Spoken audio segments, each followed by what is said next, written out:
Well, welcome if you're joining us by live stream to our forum today. We're very pleased to have you on this forum on protecting children, equipping parents to do that, and also talking about transgender ideology and critical race theory. So we're very pleased to have you by live stream and all of you here live as well.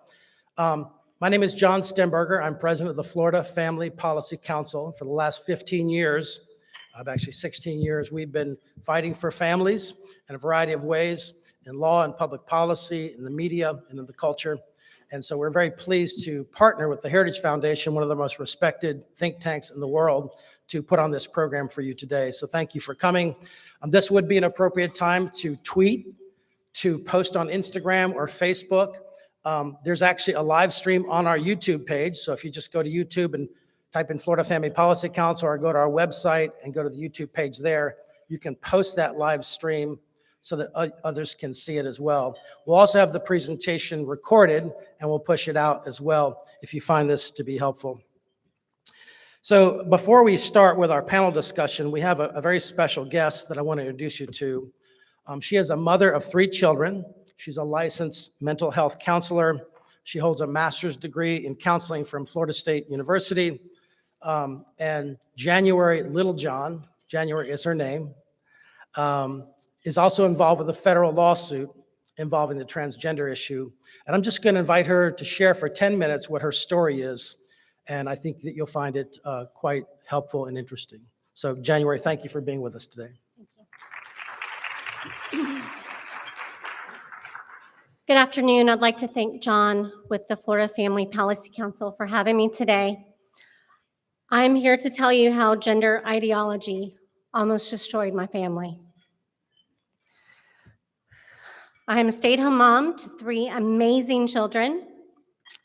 We're very close with our children, and I spend most of my days volunteering at their schools like most typical stay-at-home moms, taking them back and forth to theater, practice, swim, etc. It's no revelation that COVID lockdowns caused a rapid decline in the mental health of our teens and our children. Our 13-year-old daughter was no exception. She became socially withdrawn, more anxious, and depressed. Leading up to COVID, she had a friend group that was obsessed with anything to do with LGBTQ letters. 3 of the children had come out as non-binary or transgender within 3 months' time. So when our daughter told us she was experiencing distress about her gender at the height of the pandemic, we were completely caught by surprise. She had expressed no signs of gender confusion or distress in early childhood or leading up into this announcement. So we were trying our best to navigate these uncharted waters and support her in the best way we could and help her through her feelings. We found a counselor and started our own research, which led us to gender ideology.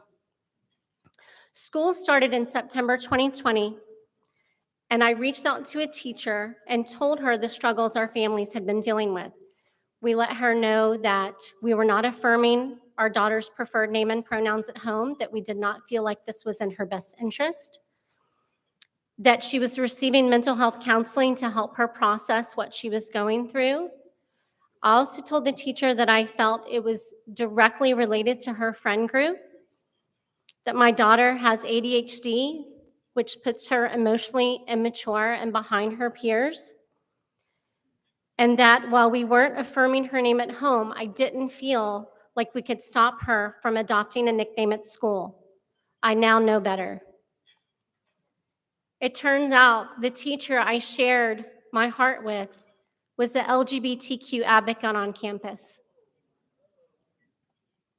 I didn't hear anything again from my daughter until a couple of weeks later when she got into the car and bubbly told me she had met with 3 school officials to change her name, and how funny because they asked her which restroom she preferred to use. I was shocked. I immediately called the school and was called back by both the guidance counselor and the vice principal, and they told me they could not disclose what occurred at the meeting with my child. I was volunteer of the year at this school. They knew who I was. I was not a stranger. I ran their copy room. I knew all of the teachers. I was up there every week. They proceeded to tell me my daughter had to give consent by law for me and my husband to be notified and present at the meeting. My 13-year-old daughter, who can't vote, drink, or enter in any other legal contract without our permission or input. After several weeks of back and forth with the district, finally we were able to meet with the principal, and we were finally shown the transgender, gender non-conforming student support plan that was created and signed by my daughter. This was a 6-page document that she completed with the vice principal, the guidance counselor, and a social worker I had never met. They gave her the sole authority to decide if I could be notified of the meeting or attend. They allowed her to change her name and pronouns, restroom preference, and even choose if she chose to room with males or females on overnight school field trips. The plan also stated to use her birth name when speaking to us, in effect to deceive us of the social transition that had occurred. My husband and we asked to see legal justifications for the complete disregard of our parental authority, and we were finally given a copy of the Leon County Schools Lesbian, Gay, Bisexual, Transgender, Gender Nonconforming, and Questioning Support Guide. In this very long guide were 3 key points. Number 1, parents are not to be informed when their children announce a transgender identity with school personnel. Number 2, children are allowed to choose the restroom that matches their gender identity without parent notification. Number 3, children have a legally protected right to keep from their parents information regarding their gender identity and steps taken by the district to affirm that identity.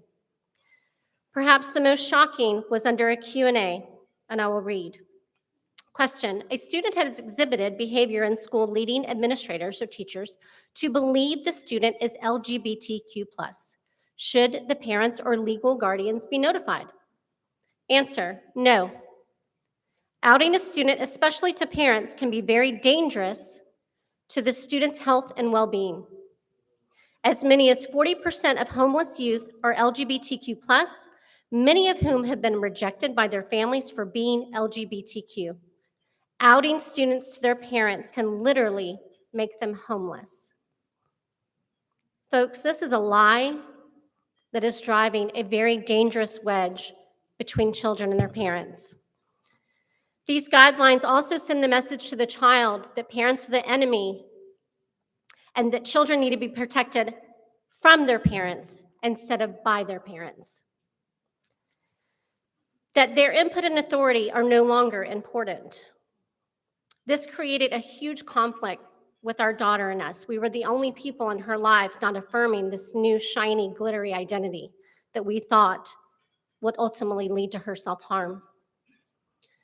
Social transition is a complex psychosocial intervention that should always involve parents as it requires clinical supervision. Further, schools are grossly unqualified to be making these decisions. We know this because social transition is the first step toward medical transition that can include experimental medications and hormones and sometimes surgeries that often cause long-term irreversible damage, such as sterility and sexual dysfunction to the child that is irreversible. Fundamentally, children and teens cannot consent to these interventions because they do not have the maturity or capacity to understand the long-term consequences of these choices. What my husband and I learned after months and months of research is the following. There has been a sharp increase in teen girls suddenly becoming distressed about their gender and coming out as transgender. If you're unfamiliar with the work of Dr. Lisa Littman or Abigail Schreier, please look into their work. They have pioneered research in this area and uncovered what Dr. Littman coins as rapid onset gender dysphoria. And this phenomenon has become a social contagion among teen girls, and now we are seeing teen boys as well. Many of these girls have co-occurring mental health issues, such as anxiety, ADHD, previous trauma, depression, and up to 40% are autistic. When parents are excluded, these issues often go unchecked and unresolved, putting the child at further risk of psychological and physical harm.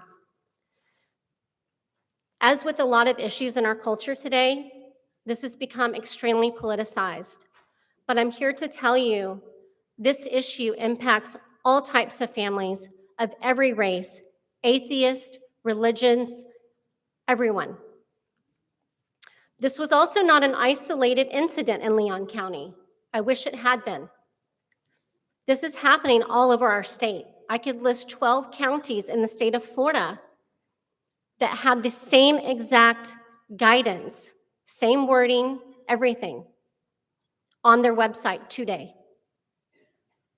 This is also happening all over our country. Some would even say that the schools are ground zero for spreading this indoctrination and social contagion. So here's my call to action for all of you. Get comfortable having these conversations. Get comfortable saying the word transgender. Do your research and be informed. Understand all treatment options available. Talk with your children, your neighbors, your church, your school administration. It is not transphobic to ask questions. It is not transphobic to do research and be informed.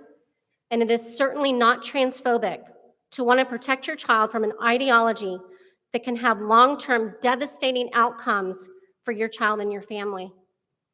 As parents, we have opinion about anything and everything that can impact our child's mental health and physical well-being. This issue of transgender ideology is no different. You're allowed to have an opinion about this. Because if you wait until transgender ideology comes to your home, it's too late. It's too late to have these opinions. It's too late to have these conversations. The schools are continuing to align their policies with activist organization positions instead of the US Constitution and the Florida Parent Bill of Rights, and this must stop.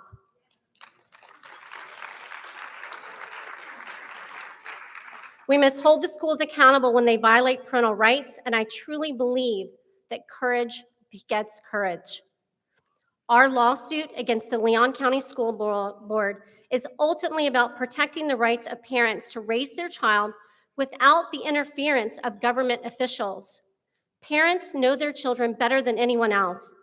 It is my job to protect my child, and the school took that away from me.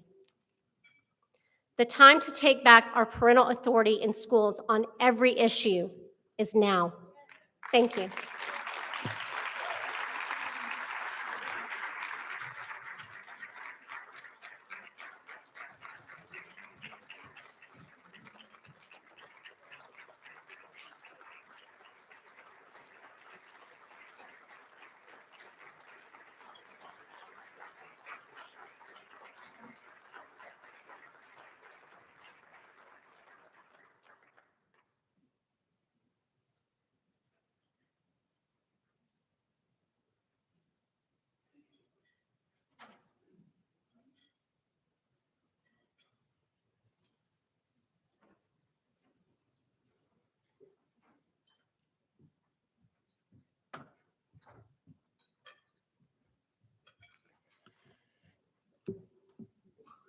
Thank you so much, January, for that. It's a great reminder to us that it's not some abstract idea, but a reality that parents across America are dealing with.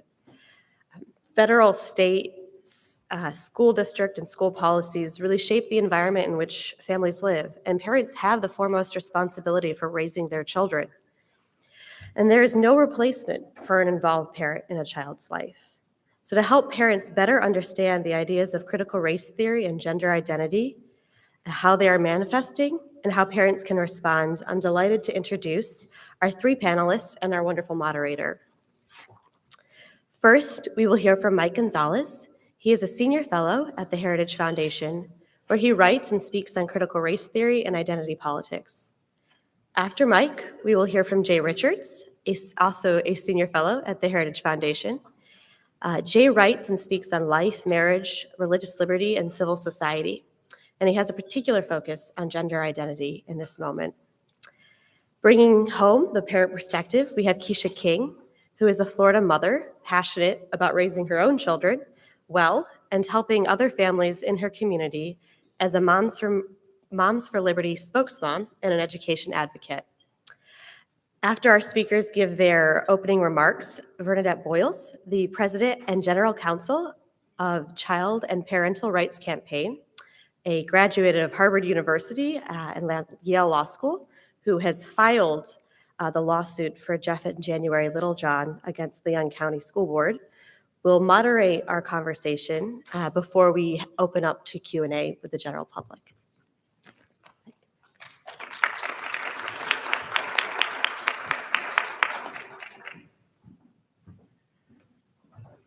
Thank you. I don't know if you can hear me. Let me just state the obvious. Nothing that I will say will be as courageous or as important as what January Littlejohn has just said here. And I tip my hat to you, madam, for your courage and for what you have done for your family. Your children are very, very lucky to have you. Let me not ignore the elephant in the room. Last night was the Lexington and Concord of this fight. You have to understand this. But as John Adams said, what was important was what happened in the mind of the colonists in the 15 years before Lexington and Concord. That was the revolution. That's what John Adams said in a letter to Jefferson. That was the real revolution, the revolution of the mind. And this revolution of the mind that has taken place across the United States has taken place in less than that, has taken place in a year, since the BLM-induced violence completely shattered our lives and introduced critical race theory in all aspects of our lives. As Josiah said, I don't know where Josiah's gone, but Josiah and I spoke in Loudoun County, Virginia, on June 12th, and he has been since then to close to 20 cities. I have been to 25 cities since then. And it's not because I'm an electrifying speaker, it's because there's a demand for this. And I think it's important, if you achieve such political victories here, that you keep the people you elect, to keep their feet to the fire. Youngkin did not embrace critical race. He was timid at first. He was pushed into it by parents. And parents, and I wrote a piece this morning already. I got up at 5 after staying up with Josiah till 4. Bear with me. Saying exactly that. If Youngkin and the other politicians don't deliver for you, let them feel your wrath.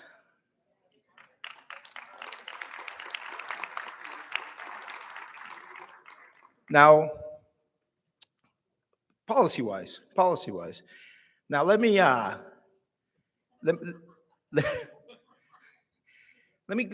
give you, since this is a historical moment. This is a historical moment, and I like to give a history of ideas.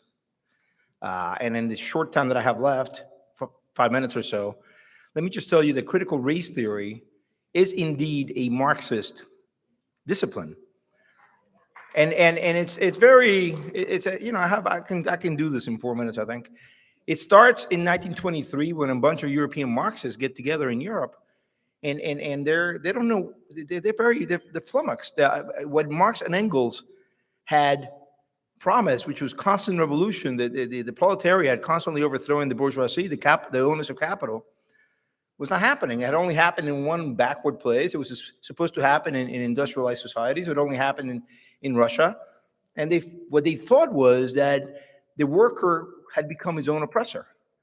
The worker had bought into the cultural givens of the capitalist class. This is what we call it cultural Marxism, that the worker liked the family, the worker liked God, he was religious, the worker liked the nation state, he was patriotic, and the worker did not want to overthrow capitalism, he wanted to use capitalism to improve himself. And they called this false consciousness. And in Italy, the founder of Italy's Communist Party called it hegemonic narrative. In Germany, the members of the Frankfurt School called it the conceptual superstructure that we have. And there's a kernel of truth in that, right? We all accept certain givens. We all have, all of us here, especially since we're ideologically simpatico. But what they were wrong about is that this superstructure is oppressive. No, it's the least oppressive of all systems. The family is the basic institution of society. You know, do I fight with my wife? Don't tweet this, but yeah, sometimes I do. But you know, but it's been a wonderful marriage of 21 years with well-adjusted children. And it is really the core of who I am. And the only reason I'm upset that I travel so much, I don't get to see them as much. And America is a great country, and God keeps me on my path, hopefully. So let me just fast forward. They come to America, these thinkers, because of the Third Reich, and we're a benevolent country, and Columbia University offers them teachers college as a perch. And by the way, this is an introduction to Jay. At that meeting was chaired by George Lucas, who is another European communist thinker. And his great innovation, Jay has asked me to stop using the word innovation, was to introduce sexual depravity among children. You know, it was in Hungary. He was the culture commissar in Hungary during the short-lived Hungarian Soviet of 1919. And they were teaching orgies and sexual depravity to young children as a way to tear down the family. This is an idea that goes back a long way. Anyway, they come here to the US. They become very influential. One of them, Herbert Marcus, actually writes his first bestseller in 1959, Eros and Civilization. He realizes that sex is such an important urge that he can destroy the family this way and destroy all the institutions. But he realizes, moreover, that he sees the riots in the 60s, and he realizes he can use what he calls the ghetto population. His words, people of other races and ethnicities. The left sets out to create ethnicities that have never existed, like Hispanic, Asian American, and so forth. They intimidate the bureaucracy into accepting it, and then they form something called critical legal theory. They had critical theory was the European version. Critical legal theory is an American thing, and then the critical legal theorists begin to have arguments amongst themselves in the 80s because some of the critical legal theorists of color, they're all Marxists, but some of the critical legal theorists of colors were saying, yeah, they're powerful, the hegemonic narrative. They've written the laws in order to perpetuate their power and their wealth, but what they have in common is that they're also white. This is white supremacy. This is where critical race theory begins. And they call themselves this for the first time in 1989. They're self-consciously Marxist. They took over the schools in the 1990s, and they became dominant inside the universities, but their impact on public policy was limited until the fateful year of 2020, and now it has exploded. But now, for the first time, it has made opposition from you. You are the trenches. You are the ones that are saying to these professors, we haven't read your 9,000-word essays. By the way, don't. I do. I consume Excedrin. But you have common sense. And you say, no, call it what you want to call it, but this is crazy. Not my children, not my country, not now, not ever. Congratulations. Thank you.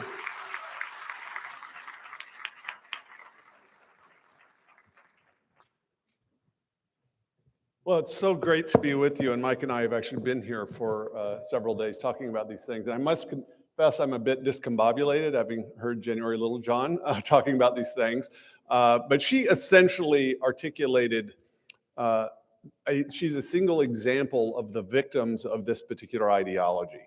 As Mike said, gender ideology and critical race theory, they're both the same genus, critical theory. They're just separate species. They're the same basic idea applied to different categories. And as you might have guessed from his very brief kind of intellectual genealogy, the critical theorists have been at this for a very long time.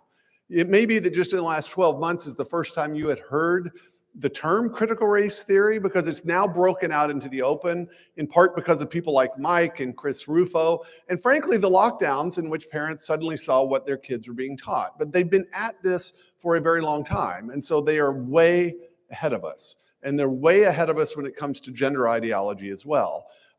We sort of experience the element of this, and I would say gender ideology was maybe 20% of what happened in Virginia last night, and critical race theory was about 80%. It's because of this awful thing that happened with a girl in a county in Northern Virginia in which she was sexually assaulted by a boy who, because of the way in which gender ideology has worked its way into basically the rules, he was able to enter a girl's bathroom and sexually assault her, and then the school actually just moved the boy to another school. That's the manifestation of it. I think we're about a year away, though, from this ideology actually bubbling over. And so what I want to do in just a couple of minutes, and my clicker, unfortunately, is not working from here. So if you wouldn't mind, I'm going to pretend that I'm clicking. If you'll move it forward. So this is a pretend click. Because what I want to do is essentially, if I can do this in 5 minutes, explain to you what gender ideology is. I'm not going to give you any hope of what we can do about it. Maybe we'll talk about that during the panel. But what I want you to see is, okay, gender ideology is not about helping people who are struggling with their gender identity. This is not about helping people who have what's called gender dysphoria. So, I mean, imagine the suffering. We all are sort of frustrated with our bodies for various reasons, right?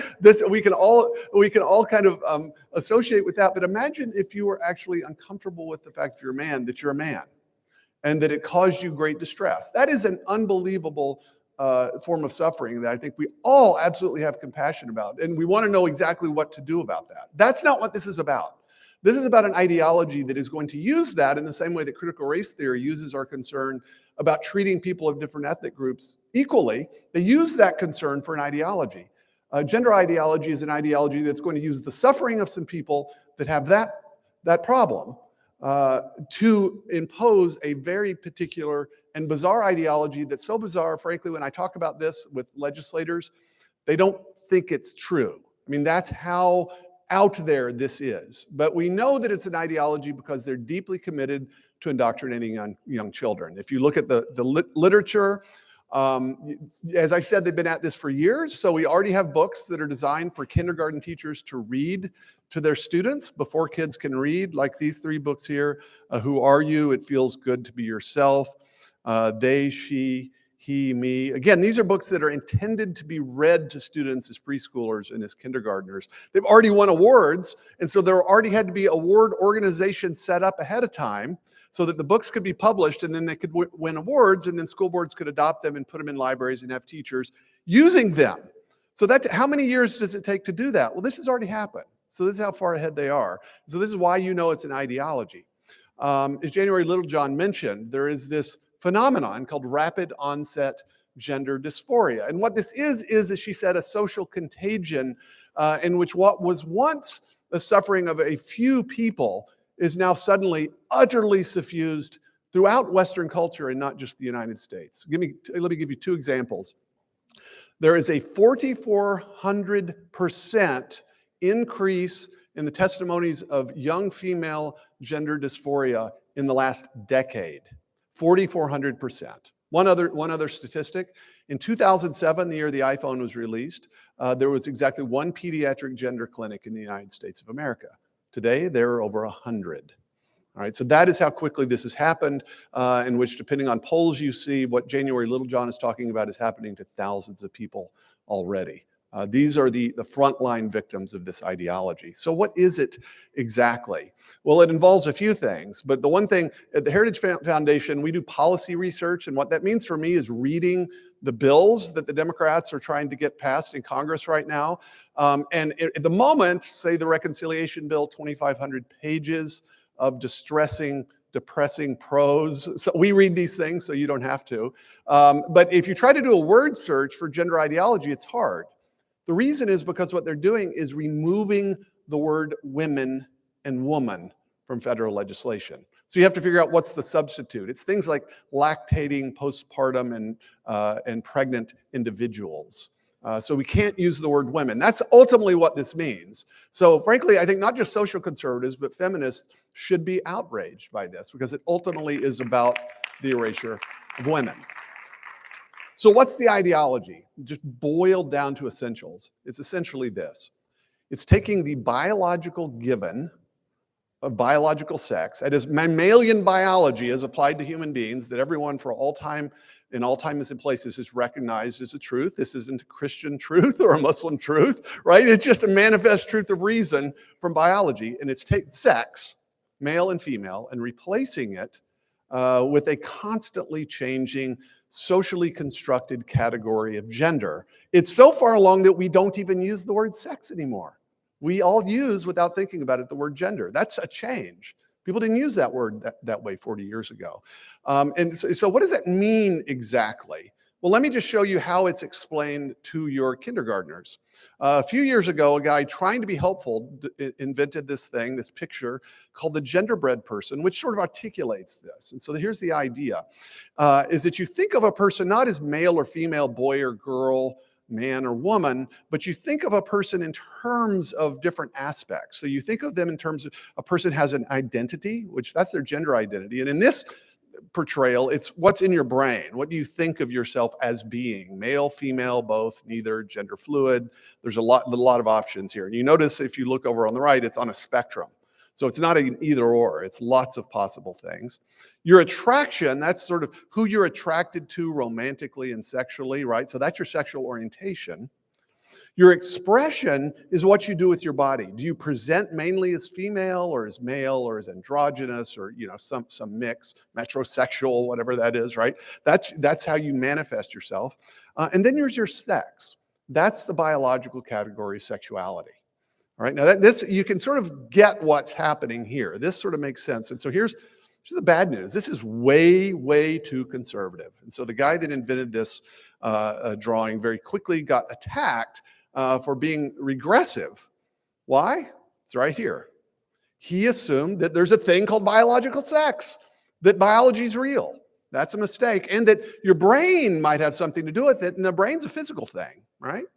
And so the genderbread person, as soon as it got popular, fell into disrepute, and it's since been replaced by the gender unicorn. So the gender unicorn solves this problem. Notice the unicorn, first of all, the gingerbread person looked a little bit too much like a male, right? The genderbread person, it's really hard to say exactly, are we male or female? But it's the same kind of categories. So you notice though, here's the difference. And if you see the difference between the genderbread person and the gender unicorn, you will understand what gender ideology is. What's changed? Sex assigned at birth. So biological sex is not a pre-existing given. Biological sex is itself a social construction, and it's essentially what the doctor or the nurse sort of thinks you are when you're first born. It's not a biological thing it's embedded in the reality of you, right? That's the fundamental reality. A completely dissolved sexual binary of male and female replaced by a constantly changing social construction that doesn't even grant biology. That's the bad news. The good news is it is totally and utterly wrong, and reality is on our side.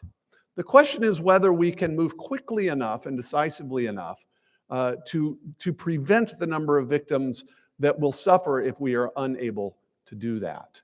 And that's the charge that we have before us. Thank you very much.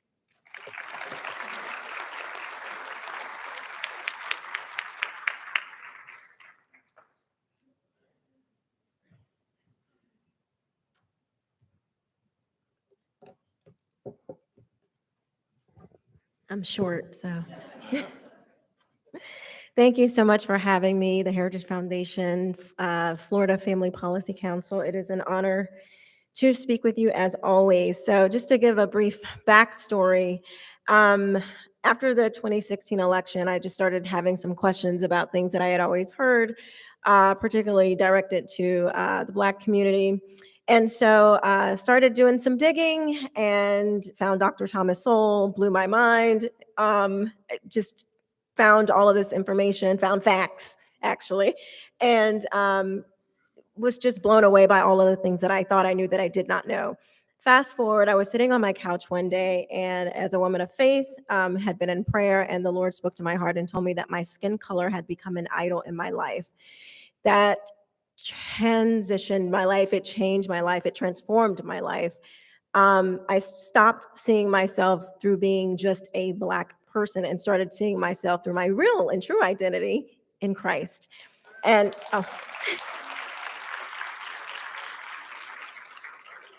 I won't take credit for that. To God be the glory. So after that, I just started.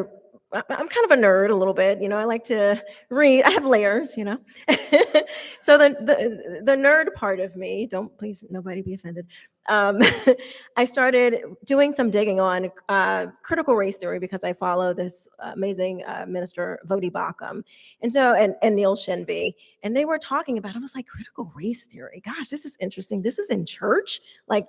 That's weird because, that whole one blood thing that God talks about, like why is critical race theory being taught in church? It's weird. And so I had been studying it for about a year before I was introduced to the wonderful Moms for Liberty group and started working with them. So I was speaking up at school board meetings because I saw that this was being in our classrooms. And my oldest daughter, being very much like her mother, her first week of 8th grade, she was asked what pronoun she wanted to go by. And considering everything that I had gone through this whole transformation, I was like, wait a minute, that's weird. Emailed the teacher. She never emailed me back. I was like, okay, I'm not going to make, let's just pay attention. I'm not going to make too big of a deal about it, but I'm certainly watching. And so COVID happened and started seeing all of these other things that were coming out in the schools, and we're down at school board meetings and we're fighting the good fight of faith, trying to speak up for our children. And the same teacher decided to talk about these books that were going to be introduced in class. And, she said that, so my daughter recorded this conversation, same teacher. And this is her following directions with me telling her to be vigilant. And so the teacher begins to, instead of talking about literary, academics about the books or anything like that, even the racial themes that were in some of the books, because, like Catcher in the Rye and, To Kill a Mockingbird, they do, it's in there. There wasn't any talk about that. She started to identify the children by their external characteristics, sort of like, oh, Sarah, as an African-American child, how do you feel about XYZ? Oh, Johnny, as a member of the LGBTQ community, how do you feel about this? And she started putting them into these segregating them. The children started to just be pit against each other. And when I tell you, it just became an oppression Olympics conversation.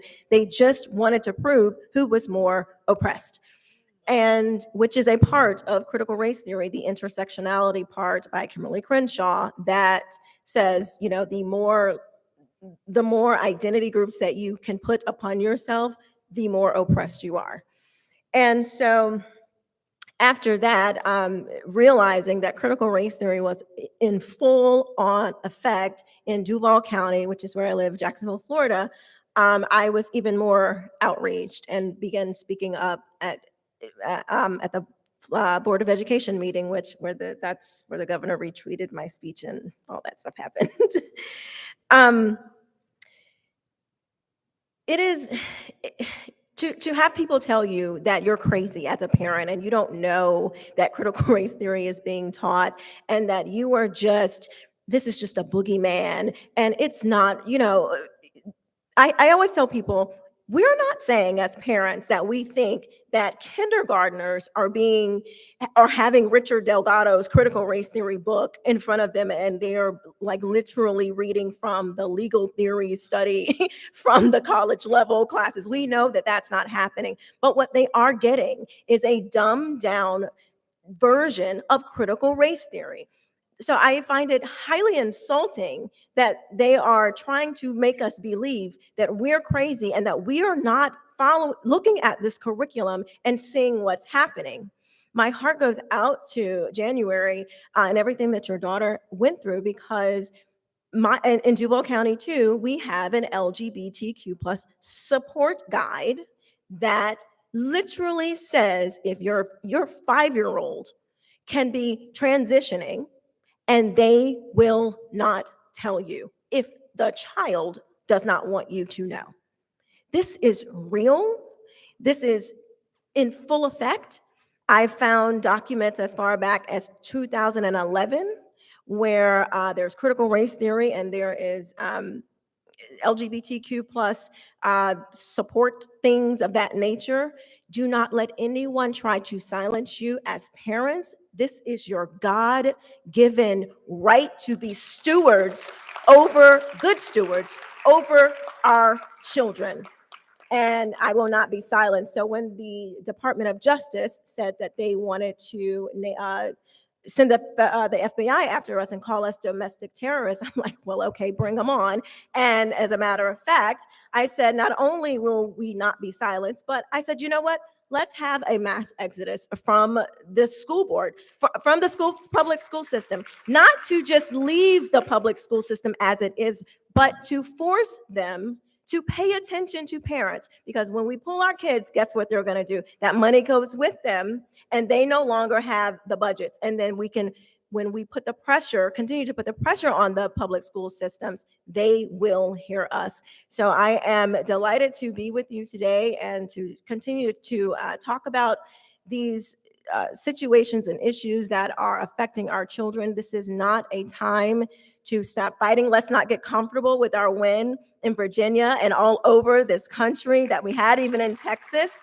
Thank God. So there are school boards that are being changed. Let's not get comfortable, because even in Florida, we have a great Republican governor and we still have these issues. So we have to keep the pressure on the school boards and make sure that we are providing the best education for our kids. Thank you so much, and I look forward to talking to you. Thank you.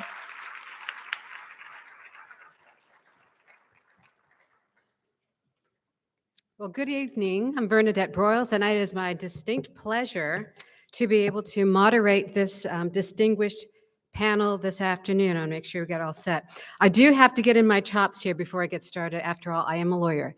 And if anyone knows their history about communism, the proletariat, right, that was the common man, the working and woman, that was the target, that it was to be able to indoctrinate and to be able to coordinate and basically control the proletariat, right? Well, the irony is that in modern day vernacular, in a sense, the proletariat now are parents, right? We're not the big, we're not the elite, we're not the corporate interests, we're not Hollywood, we're not the billionaires, we're just the regular people out here making everything work, right? So the parents are the proletariat. But what's so interesting last night is that the proletariat, the parents, sent out an earthquake in Virginia. I mean, literally, they instituted a 9.0 earthquake. And those shock waves are going to be heard, I guarantee you, they're being heard and felt all over the country. And the message is that these are our children. They're not the mere creatures of the state. And while they're our children, they will not be taught to reject or hate any part of themselves, not their race, not their sex, nothing, and certainly not behind our backs. So I just had to get that out before I get these guys going. All right, well, I want to throw this out to any of you. What are the ramifications? What are the harms of critical race theory that we as parents need to be so concerned about?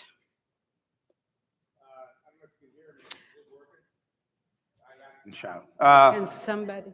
We have some pamphlets back there. I think the Heritage Action Table has some. No, I think it's working. Yeah, thank you though. Thanks a lot.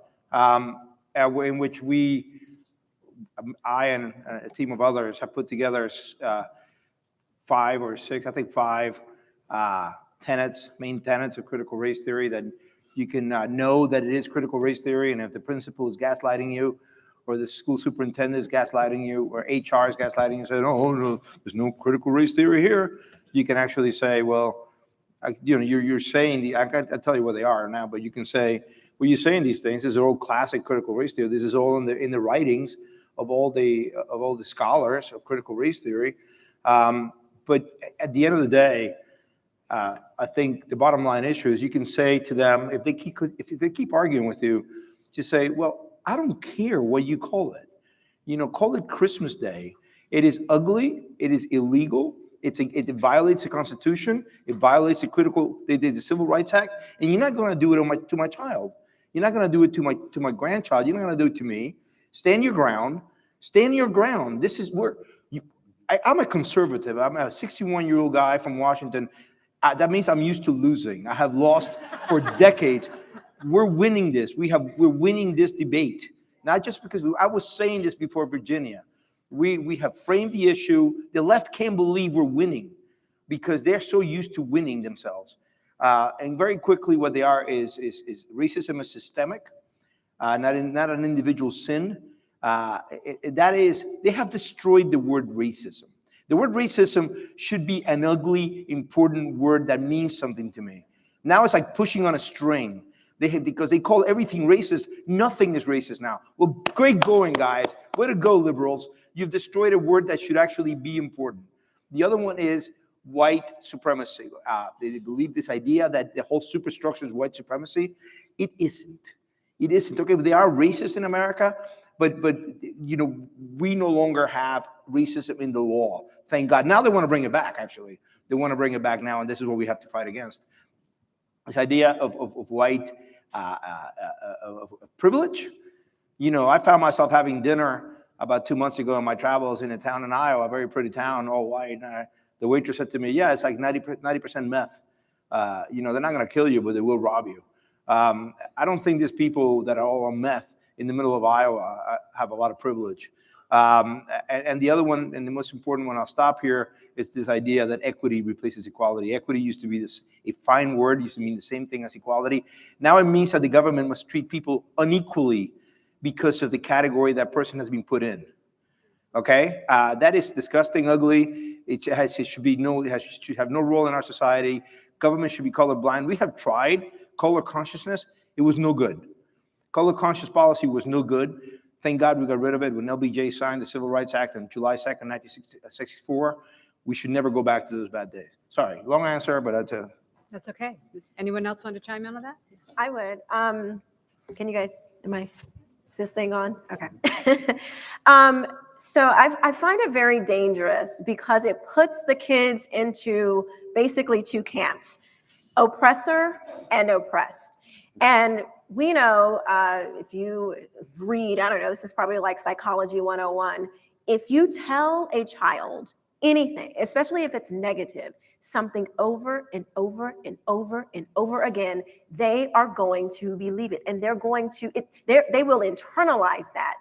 So if they are believing that because they're Black, they are a minority or in this permanent state of oppression, or if they are white, they're in this permanent state of oppressor. We are creating a society that is untenable for us to live in. Yes. We cannot grow these children up under those circumstances where they think that they are constantly at fault or oppressed. That is no hope. They will not go on to be the best that God has put inside of them. We think it's bad now. We think things like Portland is bad now. We won't recognize anything from these children if they continue to grow up thinking that they are put into these camps and there is no hope for them to get out of it. So, very good. I want to follow up on one more question on the CRT before I switch over to gender ideology. So how would you draw the distinction between critical race theory on the one hand and an appropriate concern for the injustices that actual racism has wrought? Okay, and I think we can recognize that there have indeed been injustices and even continue to be. So how would you distinguish between one and the other? Well, I mean, one puts the onus on the individual. Racism is a sin that you commit when you ignore Jesus's, word that says love your neighbor. And if you refuse to love your neighbor because he is of a different color, then you're committing a sin. In fact, you're committing a crime in many ways. And this is an individual thing. What they say is that it's systemic. that the individual act doesn't matter, that we have a systemic, and they say this because they want to destroy the system. We should, by the way, there's another canard out there, repeated throughout it. It's all over Twitter, that we don't want history to be taught. I don't know anybody in my space that does not want history to be taught. We want everybody to understand the tragedy of slavery. We want everyone to understand, Frederick Douglass. By the way, it's actually tragic that people get out of high school these days and they don't know who Frederick Douglass is. It was an intern at Heritage. I looked at a picture of Frederick Douglass in one of my colleagues' office. He asked if that was Albert Einstein. These things. W.B. Du Bois, with whom I disagree because he was a communist, he's an important thinker that needs to be taught. So I don't know anybody, not James Lindsay, not Chris Rufo, nobody at Heritage, that says, let's not teach history. History is an important, if we're going to be Americans, we need to understand all of history. So all of what they're saying is untrue. They have little kernels of truth to make us believe it, but there are many ways in which, what we want is to understand the nature of racism, to understand history, that they want is to destroy society. They want to destroy society. Somebody said to me yesterday after I spoke, but if people do that, they'll destroy society. It's like, yeah, no, that's the plan. That's the blueprint. Did you want to weigh in on that, or you're good? Oh, sure. So I can talk. The distinction I see, and I totally agree with Mike, it is, you have the camp of actual racism and injustice that needs to be dealt with. Absolutely. It's in our system. That's how, we function, and legally, and we have those things set up. And then you have,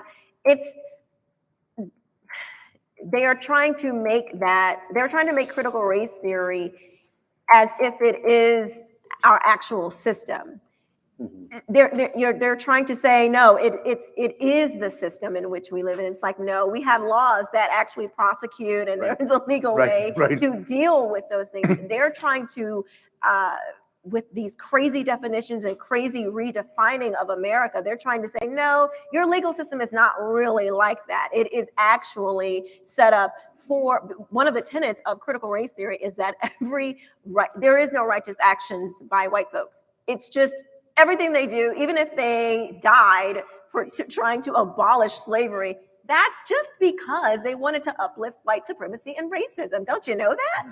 So it is really stupid to think that America was formed and built simply to uphold white supremacy and racism when you have white folks who literally died, white folks who helped create the Underground Railroad, white folks who, who do they think was, when there were slaves, who do they think was advocating for all of the civil rights acts that were, all 5 of them, that were before we had a 1964 Civil Rights Act?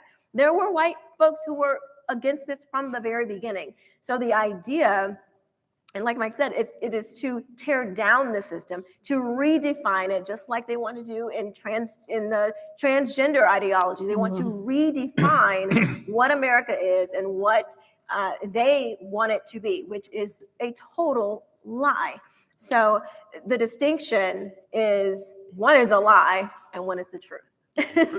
And that's a good segue point. Thank you, Keisha. So let's switch over to gender identity ideology and ask, similarly, what are the harms? What are the ramifications of school officials endorsing a discordant gender identity in a child without the parents involved? What's the big deal here? Well, what's the big deal is very similar with respect to critical race theory. It's complete overturning on the self-perception of the child initially. That's sort of obvious. But to get kind of where rubber meets the road. So what we're talking about is social transition. So social transition precedes medical transition. And so we know that some small percentage of kids, if you say start before 2007, have they have struggles with their gender. And this was mostly actually boys and not girls. But for kids that had this problem, if they're just allowed to just sort of be kids, right? So a girl that's a tomboy, right? Well, half of you were probably tomboys in the room when you were kids. Now, can you imagine saying, oh, you like to play baseball? You must be a boy. Right? Okay, so you can imagine what that would do. And so the social transition precedes that. And so if instead of just watchful waiting or just treating your child like a child, you say, oh, well, you must have a different gender identity that's somehow discordant from your biological sex. Even to describe this, notice you have to assume that biological sex is real. So you start with a social transition, which is basically inculcating them at school in this sort of thought world in which they have a different gender identity than they thought they had. Then you have the kind of transition if they're about to reach puberty in which you block puberty. So you don't give them, if it's a girl, you don't give her testosterone right away. You give her a drug that's actually designed for male prostate problems. It's off-label. You give the child something so she won't go into puberty, so she has more time to think about this. Right? Then let's say she starts puberty, and so she starts wearing chest binding so that her breasts won't grow. And now you can guess what happens if instead of watchful waiting, you start them down the path of the social transition and then you block puberty. They're almost always going to end up fully transitioning because you put them in that groove at a time in which their minds and their self-image is very, very soft. And so the first and absolute victim of this is children. And then the related victim is the parent and the parent-child relationship. And then beyond that, I mean, we're talking right now about boys being able to play against girls in track. That's an injustice. That is pretty low level compared to some of this other stuff, which is, I think, honestly diabolical. And then what we're going to have is doctors who do not want to operate when you get into surgical transition, right? So lots and lots of doctors don't remove healthy organs that are healthy. You might, a doctor might remove ovaries that are cancerous. He's not going to remove healthy ovaries. This isn't a bigotry, right? It doesn't even have to be a religious view. Well, that, if something like the Equality Act were to pass and to become the law of the land, a doctor could lose his license and be massively fined simply for refusing to remove healthy organs. That's what's right around the corner if this ideology finds its way into our laws. And just to be clear, the off-label usage of puberty blockers, as we know, Jay, right? They will use puberty blockers that were designed for precocious puberty, right? Mm-hmm. And so they'll say, but no, it's FDA approved. Well, it was FDA approved for 7-year-olds who develop menstruation, and that's too soon for the normal biological clock. So it will arrest appropriately puberty in that limited for a little while, and then you proceed with puberty. That's not how these drugs are being used in the gender identity context. They're being used. Do you mind if I? No, go for it. You know this stuff. We're together here. Yeah. They're being used when puberty is supposed to happen. In the young lady. And so if you want to share just very, very briefly, because we had a couple of really great questions to get to, what are the ramifications to brain development for this young girl if her puberty is arrested? Well, all of the exact same things. I mean, we honestly do not know the long-term consequences of this. Yeah. And there's even something in such mixed company I don't want necessarily to describe. Let me describe it, but not give you the name. So a certain kind of thing in which in a marital context could lead to sex being fulfilling for a woman can actually be stunted. And so what we're talking about effectively is a kind of psychological genital mutilation that precedes literal genital mutilation later. And now I don't know anyone in the Western world that is for genital mutilation when it's framed that way. But in this context, they don't necessarily see it. And so that's what's absolutely crucial is that you get first a social transition. Our brains are plastic.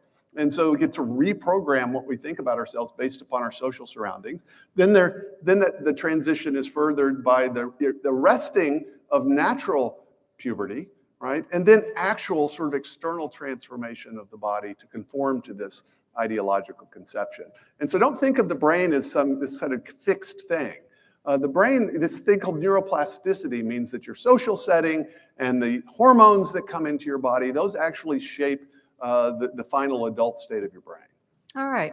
So how did gender identity ideology proliferate? I want to move a little, somewhat from the basic constructs to the bigger picture. First of all, in order to understand how to respond to it, how did it proliferate so widely in public schools? We hear it's throughout Florida. It is indeed throughout the country. We get calls from all over the country from parents. Oh, absolutely. How did it proliferate in public Well, schools? so activist organizations, as you can sort of essentially surmise, I mean, January, what's happening to her? She's a parent that's speaking out and acting legally. This is happening all over the country. I mean, I hear from moms who are still, still sort of reeling from this. That activist organizations have been doing teacher workshops. They've been developing curricular materials the teachers and school districts have been using for years. This didn't just happen last week. They've been training people. It's happening in educational schools. Just as Mike described critical theory and race theory, the same sort of thing has happened with gender ideology. It's exactly the same thing. That's how it's happened in the schools. So it's a massive, in many cases, nonprofit organizations actually propagating this stuff. And then you've got the culture. Guess where kids are getting these ideas? They're getting it from social media. So you might have noticed I said 2007, one pediatric gender clinic the same year as the iPhone was released. I'm not blaming Apple for this directly. My point is that we now have the technology in which ideas can spread around the world at roughly the speed of light. It might be a social contagion of panic from a virus, or it might be a social contagion about gender ideology. And so you have, there's no really hard data on this. I'm myself quite convinced that in many cases, hardcore pornography for girls also plays a role in this. And I think pornography does a different thing to the male brain and to the female brain. So a young girl that's 11 or 12 years old, that's maybe struggling, every 12-year-old girl, frankly, 12-year-old boy has identity issues at that stage. And suddenly you are bombarded with hardcore sexual pornography. It might not cause the average little girl to want to be a boy, but it might make her want to not be a girl because of what she sees happening to women in the video. And so there's just no doubt in my mind that social media, and in particular pornography, is playing a crucial role in this. We don't have it nailed down yet, but I'm certainly convinced. Okay, so I'm going to do a little bit of a lightning round and ask for some kind of really pointed answers, because there's a few things of practical impact that I absolutely want to get to. First of all, thinking caps on. What do you think? Do you see any connection between critical race theory and gender identity ideology? Do you see a connection? And what does your gut tell you is that connection? Mike, a quick answer. Absolutely. Jay and I have talked about this. Is George Lukács, the guy who was the connection between Gramsci and the Frankfurt School. He understood that sex was the way to get children to overthrow the family and the state and society such as it was. It really is the same oppressive narrative. I was just in Spain last week, in which they're very afraid of this coming, but they tell me it's already coming. I'm like, well, Spain doesn't have any minorities. Everybody here is white. They say, yeah, but it's coming through gender laws. They are introducing oppressive narratives through gender laws, which now proliferate around Spain. So the left what they really want to do is introduce these grievance machines, these oppressive narratives to destroy society. It really doesn't matter whether, as long as it's an immutable characteristic, race, national origin, breaking news, sex is also immutable. You can't change it. These things, that's the way to introduce it. Sorry, go ahead. You. Oh, so yes, I mean, Kimberly Crenshaw introduced the intersectionality portion that attached itself to critical race theory. So now it's a double whammy. You got the race side, and then you have the gender side, or the intersectionality side, which deals with all of your gender, your sex. They separate those two, and any with transgenders and everything. So they mash them together. So in order to the whole idea is to tear down the family. And they say, if you ever looked at Black Lives Matter, if you ever looked at their website, they took it down now because we started making too much noise about it. But it said, we want to destroy the nuclear family. That is their goal, to tear down the family. And everybody knows, if you don't have a strong family with a father and a mother, in my belief, you will not have, especially a strong male, you will not have strong society. And so that is their goal, to tear that traditional institution, very necessary structure down in order to pile on all of these destructive ideologies. If America falls, we're the last standing defense against socialism and communism, because you can be born poor and die rich in America, and be born rich and die poor. We don't have permanent status classes in this country, but their goal is to make everybody under the state, everybody to be enslaved to the system, Okay. and so that they have control. All right, Jay, real quick. Okay, she said you're getting all the good answers. You're nailing it. I just have her speak. The term, the intersectionality is the category that combines these. And so if you want to know how far this has gone, the White House 2 weeks ago released a White House strategy on gender equity and equality. And in the very first paragraph, it says we are looking for a whole government approach. It orders all of the agencies to implement these policies. And it says we want to exercise an intersectional approach. And intersectionality is essentially, it's where you add up all of your oppressed categories, and everyone ultimately ranks according to that, right? And so this is, I mean, literally, the White House itself has said we are going to work this through every government agency. And they're not making a distinction between race and gender ideology. It's all this part of the same package. Okay, so I'm going to direct this at Keisha, because this is for parents.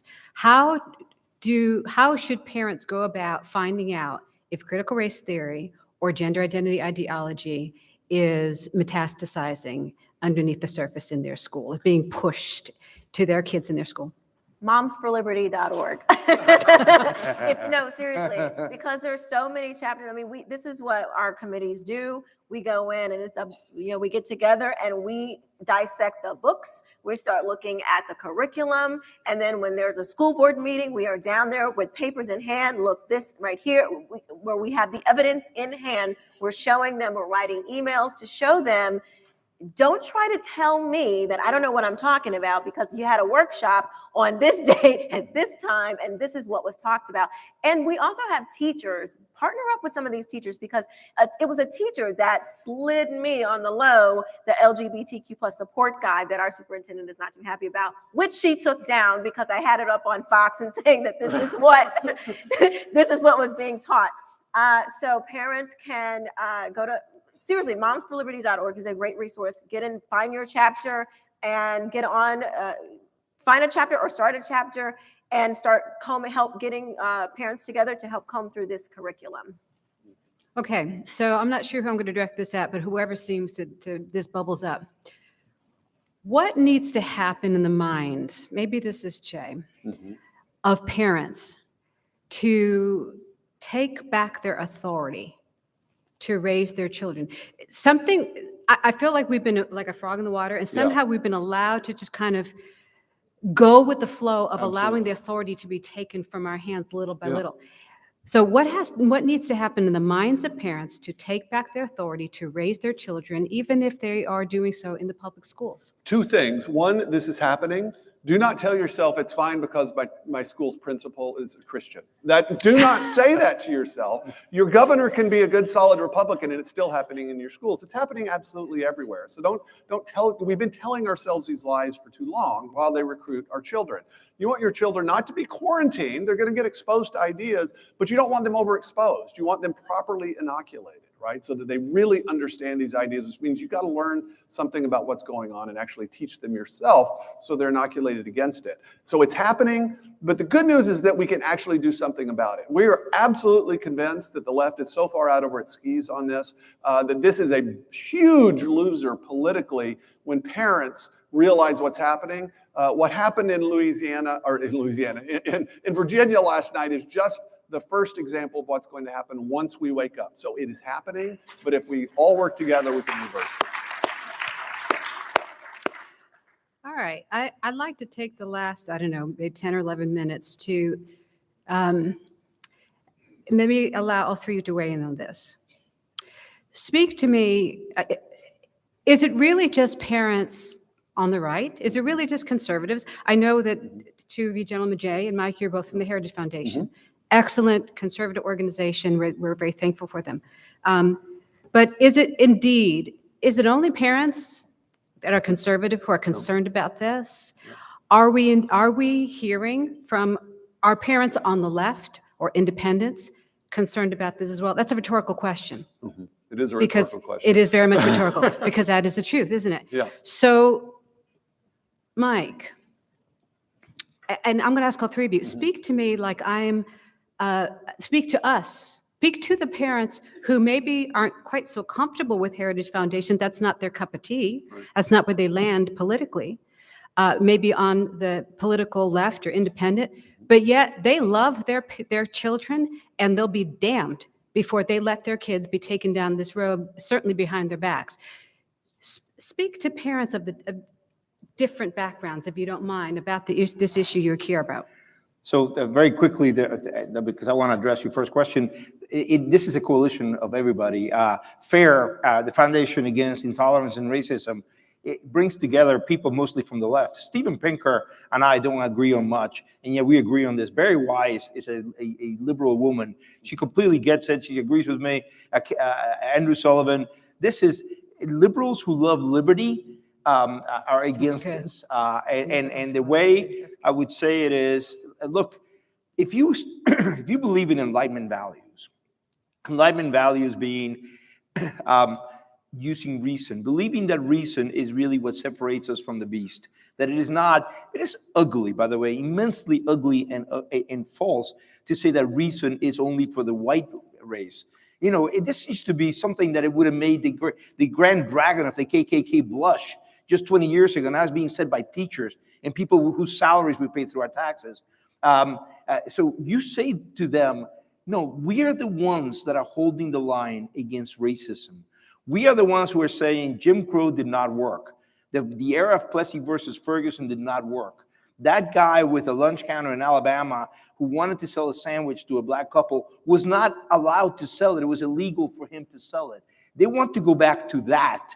Do you want to go back to that? Because it did not work. And we resolved this issue after a great deal of disturbance. And we're in a better place now. We should be moving forward with government that pursues color-blind policies. Excellent, thank you. Keisha, please. So my youngest daughter is a special needs child. Before I went over to the right, I was furious with the school system because she was not getting the education that I knew she deserved. So this is totally not a left-right issue, independent. It is a parents' issue. I was at the school board meeting, not the school board meetings, but I would have meetings with her teacher and the district. And I used to say, oh my gosh, if they say the district one more time, I'm going to come across this table because they have so much power. They were looking at my baby as if she was a number. They would say, oh, Miss King, you know, this meeting is only going to be an hour because my meetings tended to go longer because I was very concerned about my kid. And no, I said, no, this meeting is going to go as long as I say it's going to go because you work for me. And so they didn't like me very much. That's what I'm talking about, the attitude change. Okay, go ahead. But I would say the more you get involved, the more you start to read and learn about what's going on, you're not going to care about if it's a Republican, a Democrat, an independent. When it comes to your child who you gave birth to or you were the father of and you watched them be born and all, no one cares. That's why Virginia did what it did, which is a very, it has been blue for, I don't even know how. 12 years. Okay, so, so this is not a partisan thing. This is a we the parents thing. And we're going to stand up for our kids, and there is not going to be any backing down. And I think their worst thing to do is to try to keep telling parents that we don't know what we're talking about and that they're going to send the FBI after us because we're like, okay, bet, bring it on. Jenny, please. I always have to follow her. This is brutal. Bernadette, okay, so this is the key thing, is the reason we win on this is that it is going to create non-traditional opponents that are allies. So let me just give you 3 examples. So of course, lots of conservative Christians and social conservatives, that's the obvious one. Here's another one. They're about 10 years ahead of us on this issue in the UK. You know what happened with J.K. Rowling? Okay, J.K. Rowling's the author of the Harry Potter series, right? Well, she said, actually females are a real thing. She said, I'm a feminist, and I think that women are real. That's a real thing, right? Really controversial. She was utterly attacked, right? Withering social media. She hasn't backed down. And she's one example of many people that call themselves radical feminists. A left-wing lesbian radical feminist philosopher just wrote a book, which I just read last week, called Material Girls. She teaches at a university in the UK. It is the most decisive and clear philosophical treatment of this issue yet read. She stepped down, by the way, from her university about 3 days ago because of the viciousness against her. Right? But she would not be a traditional ally with a bunch of Christian social conservatives in the United States. We see exactly eye to eye on this. And then here's a third weird part of this coalition. The new atheist, Darwinist Richard Dawkins, right, who is way out in front saying that, oh, no, actually males and females, that's a real biological category. Okay, so you get all the social conservatives, angry parents across the political spectrum, radical feminists, right, and atheists who believe in biology. That's quite a winning coalition, right? Yeah. And if I could just give my digs on that, and perhaps that's part of the silver lining. Part of it is that this issue, it so transcends. First of all, it's so egregious. It's so shocking that it would attack our children, that it has this capacity to bring together people who normally don't stand side by side, and people that, it's strange to live. We actually have much more in common with than we might have thought otherwise. And in a country that had been so divided, and it's not just the last 4 or 5 years, we were increasingly divided over the last couple of decades, that strangely enough, these two issues seems to be creating a glue that's bringing us back together as the United States. It's always important to find those silver linings in all of these things, and so I think that's one of them. So in the last, 4 minutes that we have, I want to ask you all, each of you, what are the top 1, 2, or 3 things, practically speaking now, that parents can do on critical race theory, gender identity ideology, they found it's happening in their school, is being pushed in their school, or their own child. Top 1 or 2 things they can do, each one of you. Mike, if you don't mind going first. No, I like going before her. This way. Look, first of all, educate yourselves. Read as much about this as possible, because you don't want, when you show up at the school board meeting, you show up to speak to your principal, you don't want them to say that you have misunderstood something. You want to stand your ground. You want to be the authority. When you walk into the room, you want to know more than her or him about this issue. And you want to be able to cite people and say, no, you really don't understand this. Be the person who has the authority. And also, I tell you, I grew up in communist Cuba. I'm sorry we're here where we are in this country right now. And I am going to make sure that my country, the United States, does not have to go through this if it's the last thing I do. And you go... You arm yourselves the way my parents did. You go in there, you fight your ground. Don't get yourself fired. You're right. You're right and they're wrong. And stand your ground as much as you can. Test your limit, and don't get fired. You know what, Keisha, I'm going to let you go last because I don't want to give Jay a complex. He already has one. and because I know you're a closer. So. She's the closer. Thank you. Oh, sorry, Jay. I'm sorry. Let her close. Thank you. Yeah, we should not accept this order. Honestly, exactly what Mike said. Educate yourself. Absolutely do that. This is not that complicated. Read the resources that are here, mostly free. If you have children or grandchildren, inoculate them against these ideas. Right? If they understand what's happening, don't find out about it after the fact. Inoculate them against these ideas. Find out what is happening locally, and absolutely do not be intimidated. And if you will, all of us will do that, we will win. Amen. I agree with both of Thank you. I agree with everything they just said. I would just to try to add, use the law. We have, like in Florida, we have the parental, the Parent Bill of Rights. Bill of Rights. Thank God. But there are some places that don't have bills like that. If you don't, get with your legislators and get something like that in your state. But use the law. It is not legal in Florida for them to keep parents out of the decisions of our children. So that's why we have, thank God for you and for, you know, what January is doing. We can use the law to push back on them. And like they said, educate yourself. And if your child is old enough, tell your child what's going on so they can record those conversations or take pictures or whatever it is. Partner with teachers who you know are on the same side as you so they can slide you the materials and try to, you know, get, because we weren't supposed to get that LGBTQ.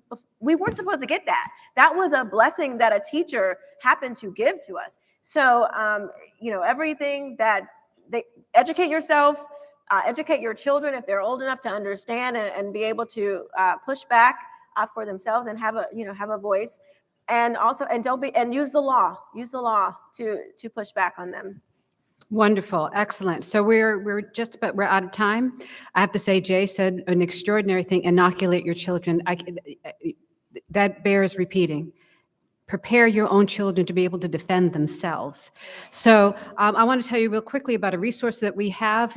I can't believe I didn't think of bringing it. It's a school resource guide that we created on the gender identity issue in schools. I didn't bring a copy. I don't know why. But if you go onto our website, childparentrights.org, childparentrights.org, and then on the resources tab, you'll be able to read. Oh, here's one. Somebody brought them. You saved my bacon. Thank you, John. You can get some in the back, but you would be able to get free downloads as well as and hard copies to give to your principals and superintendents. We are out of time. This has been an extraordinary conversation. We have the ability to turn this thing around. And so thank you for your attention and time today. And I think we're going to go into some training. Thanks again.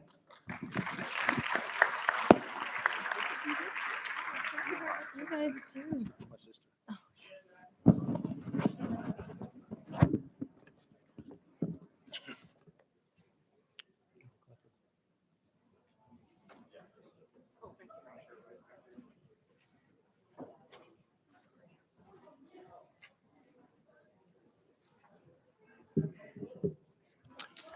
So in 1992, James Carville said, "It's the economy, stupid." And I think last night we realized that it's the culture war, stupid. It's parents' rights, stupid. These are the issues. This is the big tent, right? This is the big tent which is going to bring everybody together. So we shouldn't run away from these Republican people. We should run toward them because they're winning issues. So we're going to go into a time of training. I'm going to drill down and be very personal and very practical and very specific. My colleague Josiah from Freedom Works is going to be very big picture. How can you make a difference in your community, run for office, do big things? I'm going to talk about very specific things regarding protecting your children. If we can have the slide up.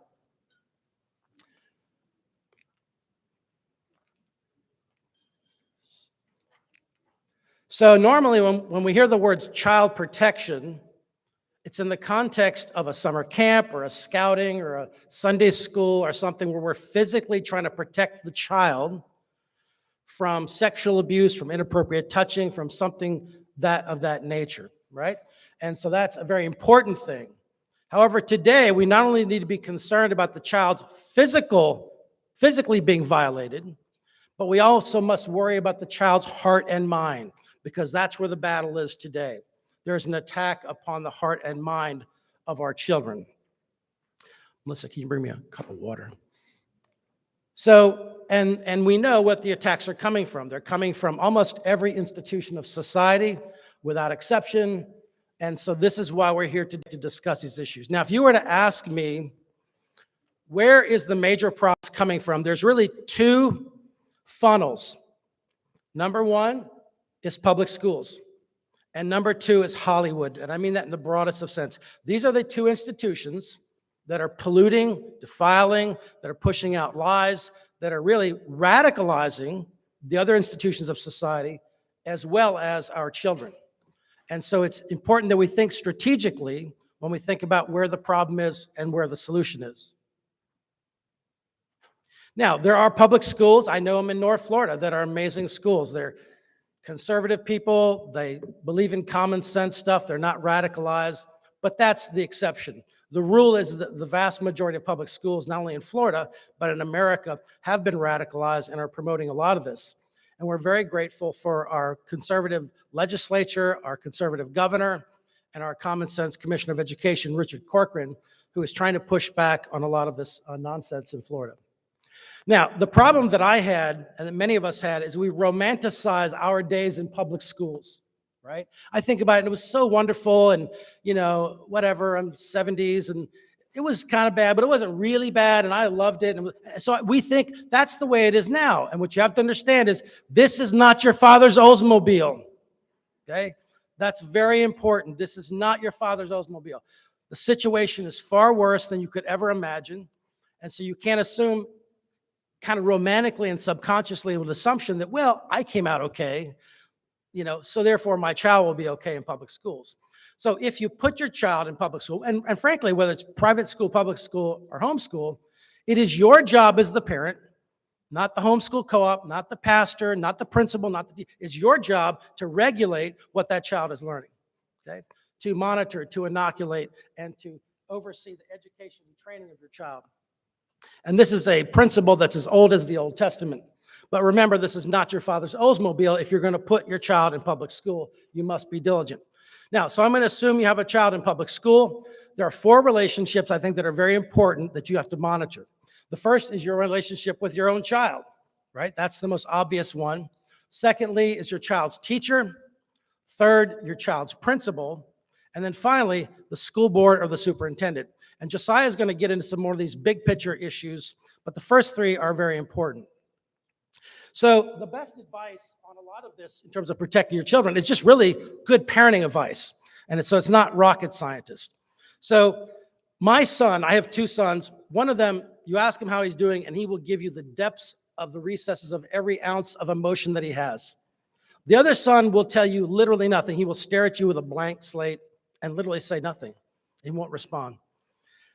So I tell my sons, the worst thing that can happen to you in life is that we stop talking together. Not that you make a mistake, not that you blow it, not that something horrible happens or you do something illegal. The worst thing that can happen is we stop talking.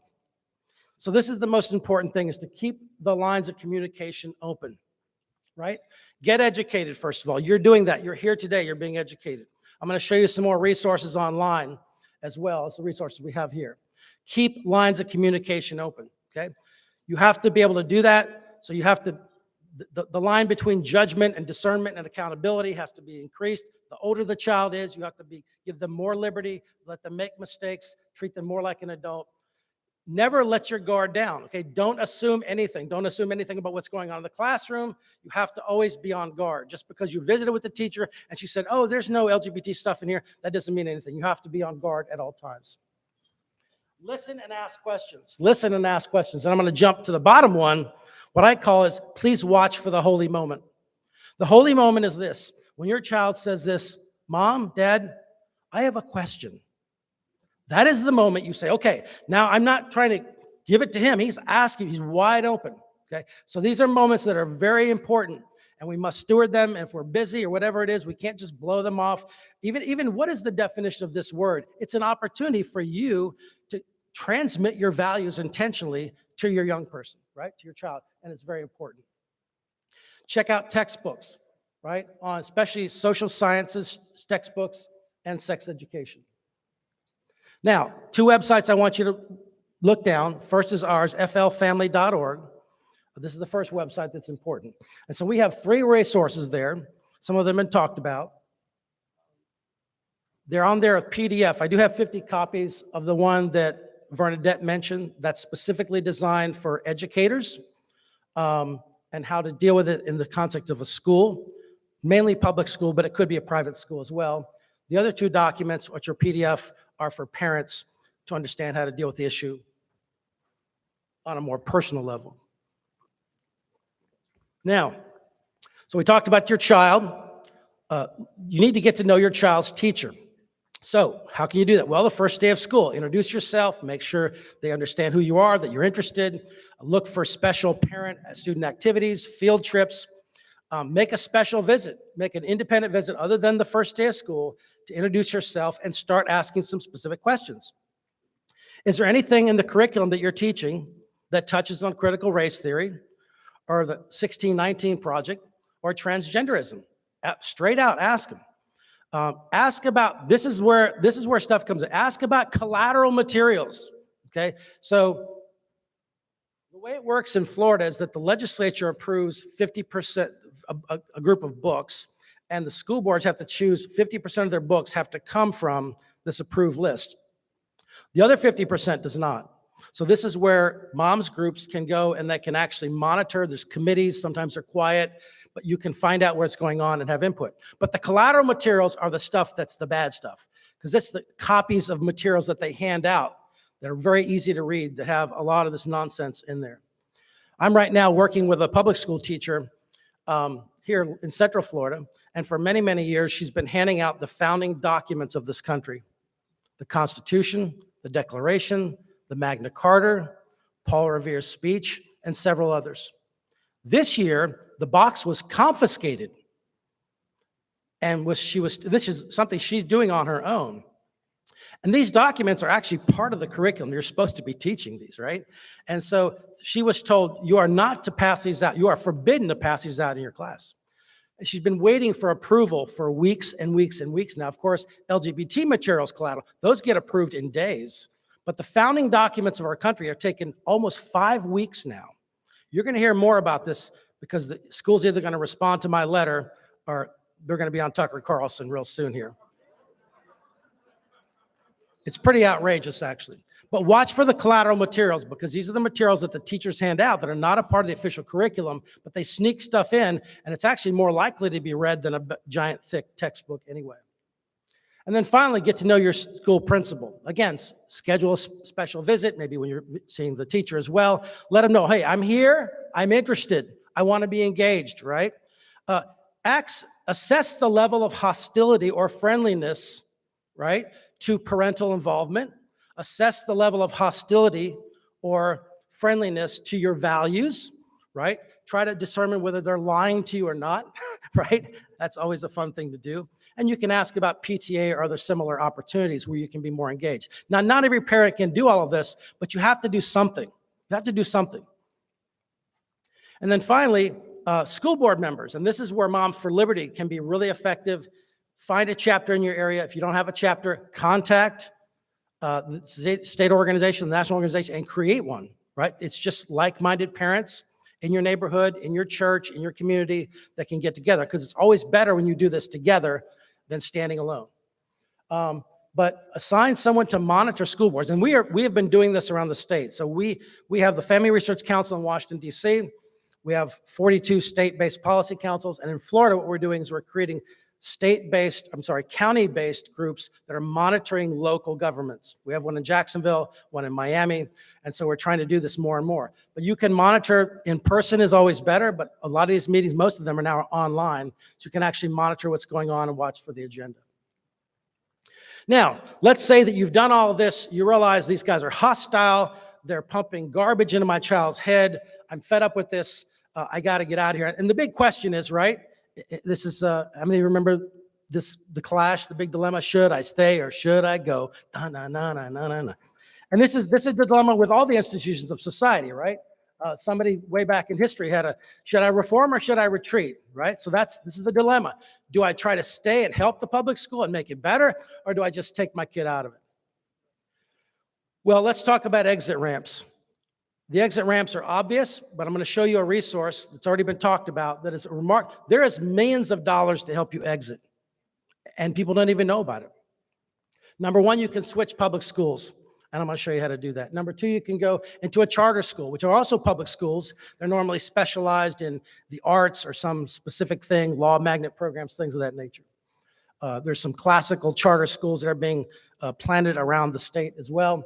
You can explore virtual schools. My sister, she got an enormous package of materials. I mean, literally a chalkboard and a computer and books and a Becca bead thing, and she had all these materials. And she did homeschooling, virtual school on the computer, and was able to do that using the curriculum from the public school. Finally, private school is an option. Well, you say, I can't afford it. We'll talk about that in a second. And then finally, homeschool is also an option. Arguably, probably the best option in terms of monitoring what your child is believing and what they're doing. So, second website I want you to be aware of, libertyscholar.org. Libertyscholar.org. Is Keith here still? Where's Keith? Keith was here a moment ago, but this is his organization. And there is just amazing resources on here. So I want to talk to you primarily, there's several different scholarships. There's scholarship for kids with special needs. There's scholarship for kids that can't afford private schools. But I mainly want to talk to you about the Hope Scholarship. And the Hope Scholarship basically is any type of bullying that's taking place. Let's say your kid goes to class and he wears a MAGA hat. What's going to happen? He's going to be called names. That's bullying. That's intimidation. He qualifies for the Hope Scholarship. If an LGBT kid comes out, he has strange hair, or he acts out or whatever, and he's bullied, he can take advantage of this. If your child brings a giant King James Bible and somebody makes fun of him and they mock him, whether it's a student mocking him, a teacher mocking him, or an administrator, or the bus driver, he can invoke the Hope Scholarship. Why don't we play this video real quick and we can talk about it. This is from Florida citizens. Hi, my name is Dominique Clemens with the Florida Citizens Alliance. We are helping parents and students across Florida find hope through the Hope Scholarship. The Hope Scholarship was created to give students who have been bullied at school the option to remove themselves from that harmful environment. The scholarship works as a voucher so that you, the student's parent, can affordably switch schools so that your child can receive the education they deserve. If your public school student has been bullied, harassed, intimidated, or threatened by another student or material you find offensive, we at Florida Citizens Alliance will help you find a safe and supportive school for your student using the Hope Scholarship. You're probably thinking, what's the catch? Where's the paperwork? This scholarship is easy to apply for and accessible to any student in Florida suffering from bullying. All you have to do is fill out one simple form. Our website, goflca.com/hope, has more information about the Hope Scholarship Program that will answer many of your questions and provide a way for us to keep in touch.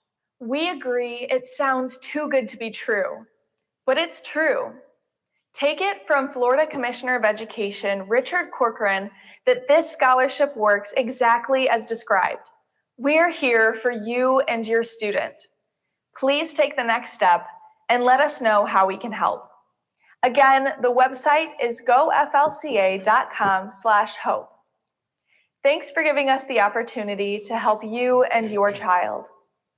So your child experiences any kind of intimidation, any kind of bullying, any kind of harassment at all for any reason, right? Whether it's conservative leaning or Christian leaning or left leaning, whatever it is, you go to the principal, one form, you don't have to do a trial, you don't have to do a whole thing, just fill it out and invoke the Hope Scholarship. They're going to do a good faith investigation. They might try to say, well, we can fix this with this. You say, nope, not good enough. I want to invoke the Hope Scholarship. You have two choices. You can go to another public school of your choice, as long as there's room there, or you can get $8,000 a year to a private school. There's millions of dollars every year in this fund, and it's not being used. We need to get the word out on the Hope Scholarship. It's an exit ramp to private school, to homeschool, and there are many even Christian schools approved for the Hope Scholarship. So these are exit ramps that you can use to get out of the public school system if you want to do that. Now, to me, if I were to boil parenting down, practically speaking, it's really two things. Well, three things. Number one, blocking out the bad stuff, building in the good stuff, and then ultimately teaching your child to do that for himself. So he's not being externally governed, but he's owning it, right? He's doing that on his own. And so this is an important thing. So we talked about the bad stuff. I would say, we talked about public schools, right? What was the second institution that's polluting our children? Hollywood and the entertainment industry. Here's the number one enemy. Are you ready? Here it is. right here, smartphones. Smartphones, social media. Your child does not need a computer that is more powerful than the Apollo 13. I'm sorry, he doesn't. Unrestricted access, okay? Now, they just don't. Now, let me give you the solution to it. And I don't get anything from this. It's just an amazing product, but here it is, the Gab phone. Okay, this is what my children have. There's no internet browser, there's no social media, there's no games, there's no apps. There's just simply phone calls, text messages, cameras for a phone and video. They can do FM radio if you put it in the little earplugs, and there's a calendar, a calculator, alarm clock. It's $20 a month. The phone is less than $100. If you pay $25 a month instead of $20, then the child can do multiple texts. It won't take group texts without the pro version, and he can also send photographs if you get the pro version. So this is a great, it looks like a cool smartphone, but it is not. It's just the basics, right? And that's all your children need. Now, when my children, my sons are like 17, I'm going to transition them because I don't want them to turn 18 and here have the iPhone and he's all on his own, right? Suddenly, I want to try to train him and transition him into that. But the Gab phone is a great tool for children that don't need an iPhone with internet access. The vast majority of the stuff, the transgender networking, it's all coming from this device. The device that you as a parent handed them because you thought he had to have it, right? I mean, here we are trying to vigorously build in good stuff, block out bad stuff, and we give him all the filth of hell, a device that just channels it right into, and whenever he wants it. Okay, we have to be smart about these things. Let me say a word to private and homeschool families. You are not immune from this at all, at all. First of all, here's the problem. Nobody, Jay hit it on the head. Nobody's talking about these issues. The church is not talking about them. Schools are not talking about them. Private schools are not talking about, homeschoolers are not talking about these issues. So what happens? Who's talking about them? Everybody else in the world. Everybody else on this device is talking to them and giving them the wrong messages, giving them bad ideas, giving them bad research and stuff that's not encouraging human flourishing and is damaging and harmful, right? So they're getting their viewpoints from the world because nobody else is addressing it. And Jay's exactly right. We as parents, we have to have the primary responsibility. Yes, we should encourage our schools and our homeschools and our private schools to address it.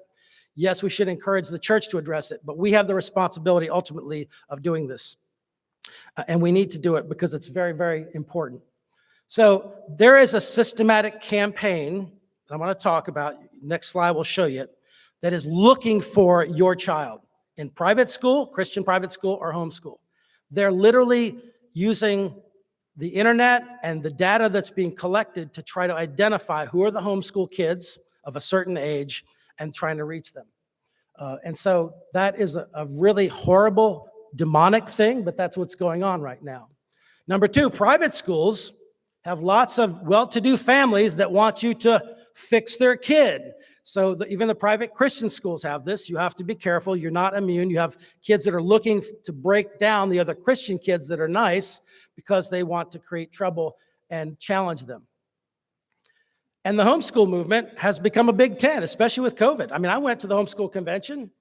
I saw two boys kissing each other. I saw two girls holding hands. And so this is, I mean, it's good because homeschooling is good, but at the same time, it's a big tent now. So everybody's in this thing. Don't think because you homeschool your child, they're immune from any of this. Let me read you this from a very good friend of mine who's a supporter of ours. He said, "Hey, John, can you email me or text me your best sources for Christian arguments related to transsexual issue? My daughter's being highly influenced by the culture. I want to write her a letter." This is a family that is Christian. They go to a Christian school. They've been involved with Summit Ministries and Patriot Academy and all of our worldview training. And here we are. She's gone. Why? Because somebody's talking to her. This device is people in school are talking to her. So nobody is immune from this. We all have to work together to address these issues. Sadly, Joshua Harris, who's a very good friend of many of us in this room, used to lead the homeschool movement nationwide, was one of the key leaders. He has a movement called deconstructionism, where he's actually trying to break down children's faith. And this is the campaign where they're literally trying to find your child and break up the purity culture mentality and deconstruct your faith, ask too many questions to create confusion and whatnot. Very, very sad. Very, very sad. Here's the good news. Parents are rising up, right? It's the culture war, stupid. It's parents' rights, stupid. It's happening. And it's amazing. We saw it last night, right? Loudoun County, all the nonsense that went on. Thank you, school board in Loudoun County, right? And the pendulum is swinging, guys. I mean, it has to. The madness, we're jumping off into a cliff of absurdity with no refereed research from peer-reviewed journals or anything. We're just jumping off. Why? Because there's a small group of people that are ready to scream at you and call you names if you don't jump with them. It's a lack of courage. That's it. Why is every institution of society embracing transgenderism, from the military to corporate America to you name the institution, the Boy Scouts? There's no institution that's not fully embraced this. It's because they lack the courage to say, no, I'm not going to do it. I'm going to go with the collective wisdom of human history. I'm going to go with biology. I'm going to go with true science. I'm going to go with nature. I'm going to go with basic biology, right? And when you do that, you're called names. We have to be people of courage. It's the most important thing. Thank you, and God bless you.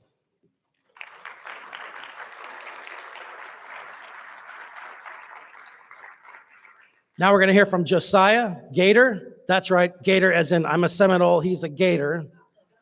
From Freedom Works, and he's going to talk to you about how to transform your community, running for office, and some of these big picture changes you can make outside of your home.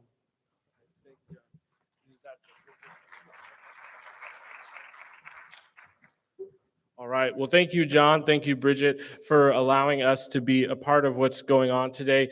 And I'm going to do my best not to talk about philosophy and the issues that are going on, but rather talk a little bit more about my expertise. And my background, where I cut my teeth in politics, was in voter contact. So everything from very small municipal races up to tier 1 Senate races, statewide races, and everything in between. I managed teams of people, millions of door knocks, text messages, phone calls, everything above, talking to them about how they should vote for a specific candidate. So we'll talk about some of those strategies and a little bit of what is going on here. And the rest of my background, just so everybody knows, I was actually homeschooled, one of 9 kids.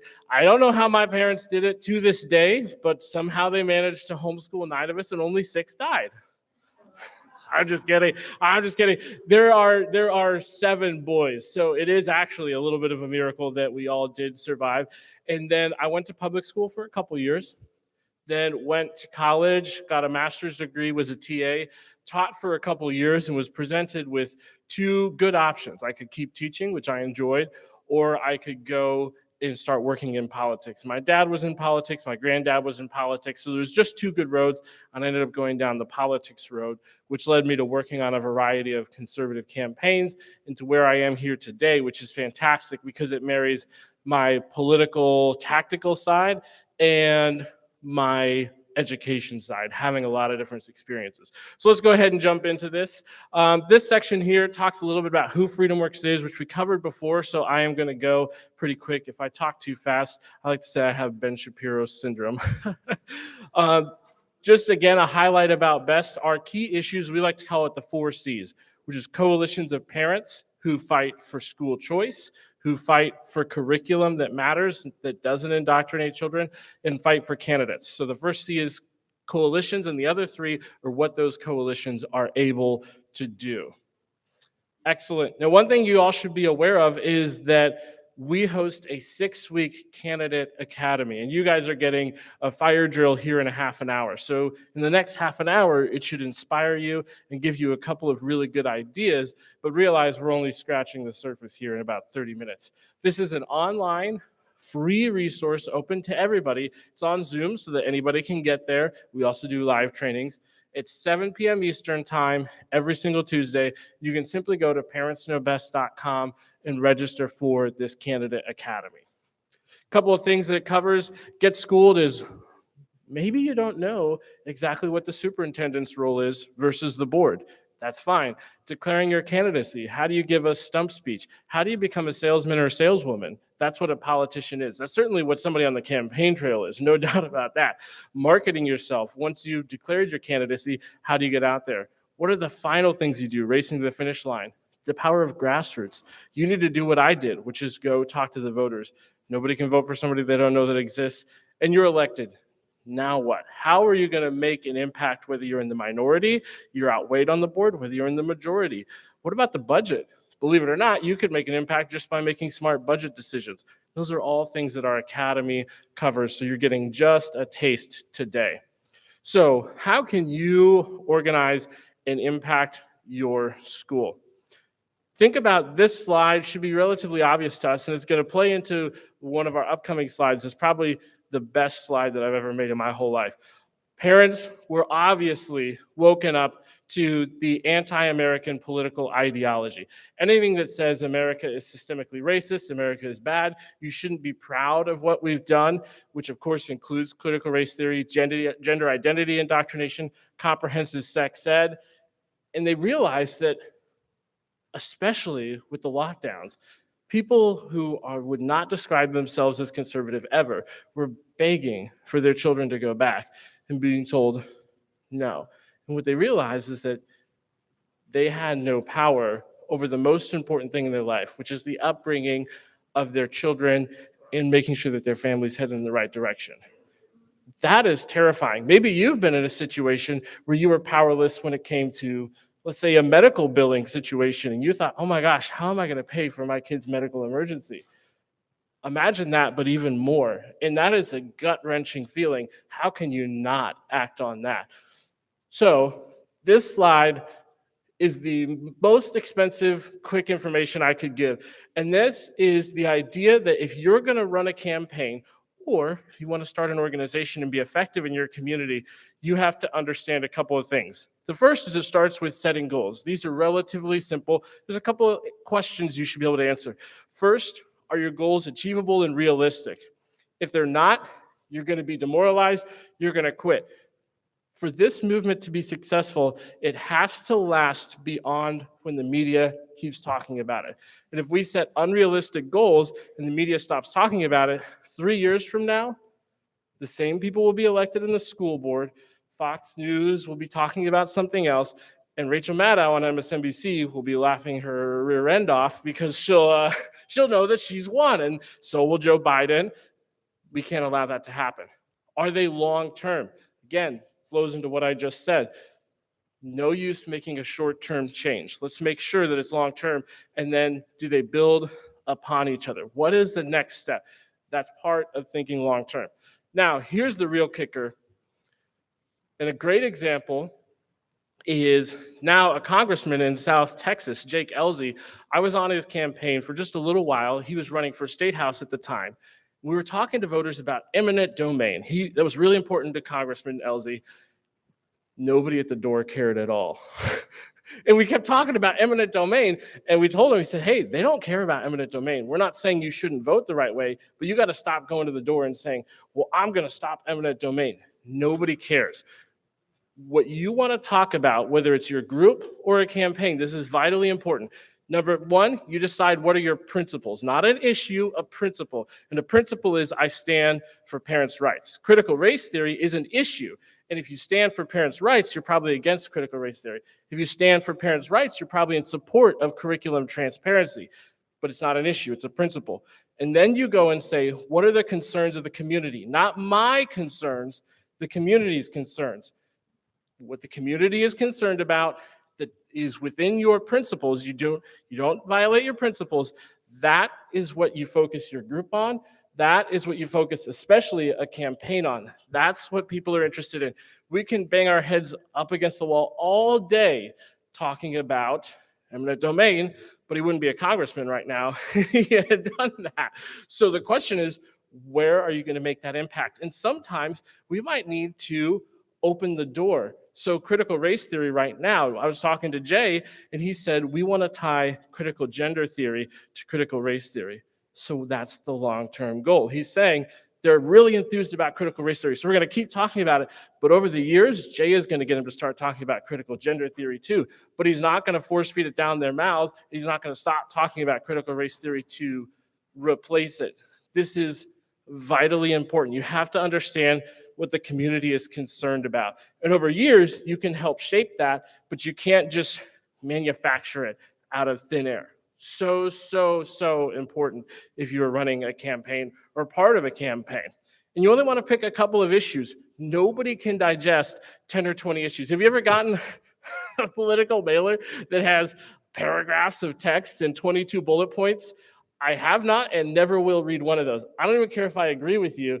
I see conservative and I look at the back and it's 500 words. I'm throwing it straight in the trash. I've never read that. Never ever have, never will.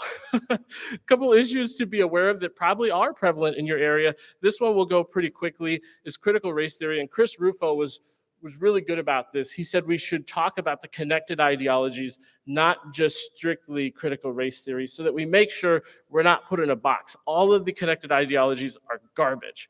Mandates. You should be talking about mandates.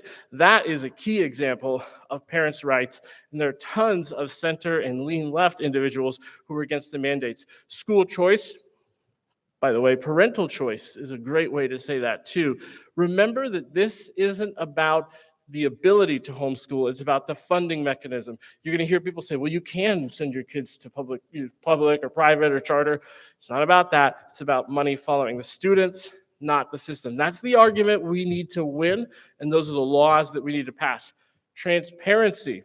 We have a right to know what students are being taught, and we should message in this way. Very simple messaging.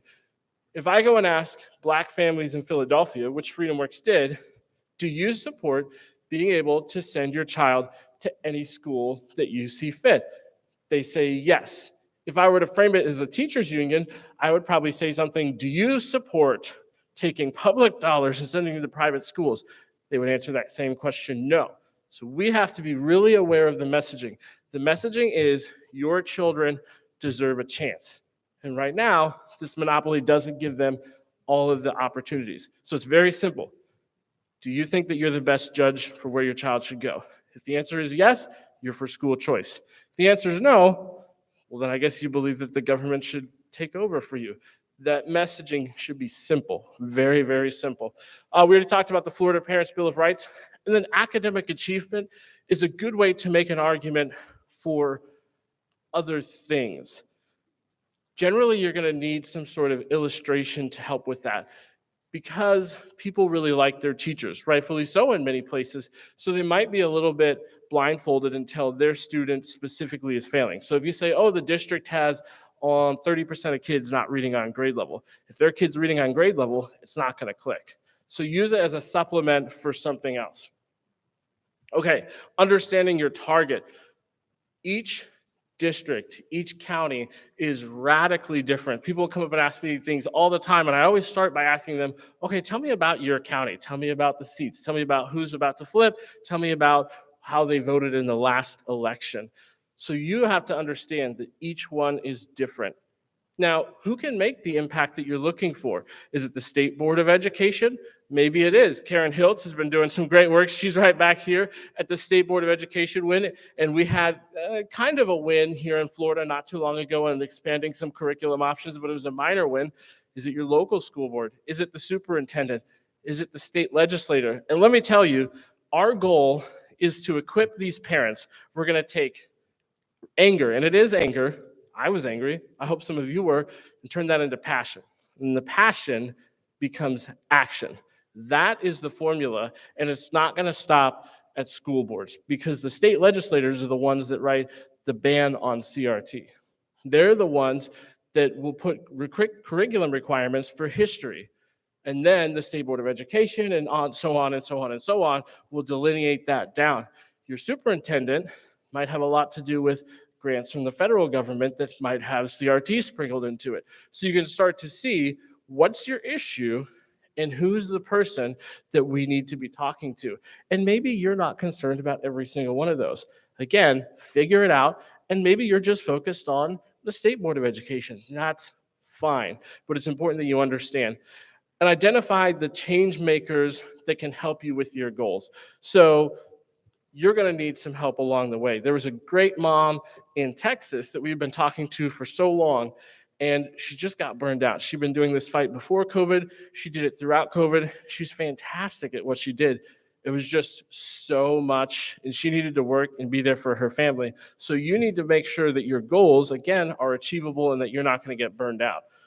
So tying perfectly into that, which is building your network. The good news is that if you're here, you have what you need to get started. The first thing you should ask yourself is, do I need to start a new group? So what's your goal? Who are you targeting? How are you going to achieve it? In many cases, you might not need to start a new group, right? We have Heritage Action here. Moms for Liberty is starting groups. Your Republican women, your normal GOP might have all these things going on.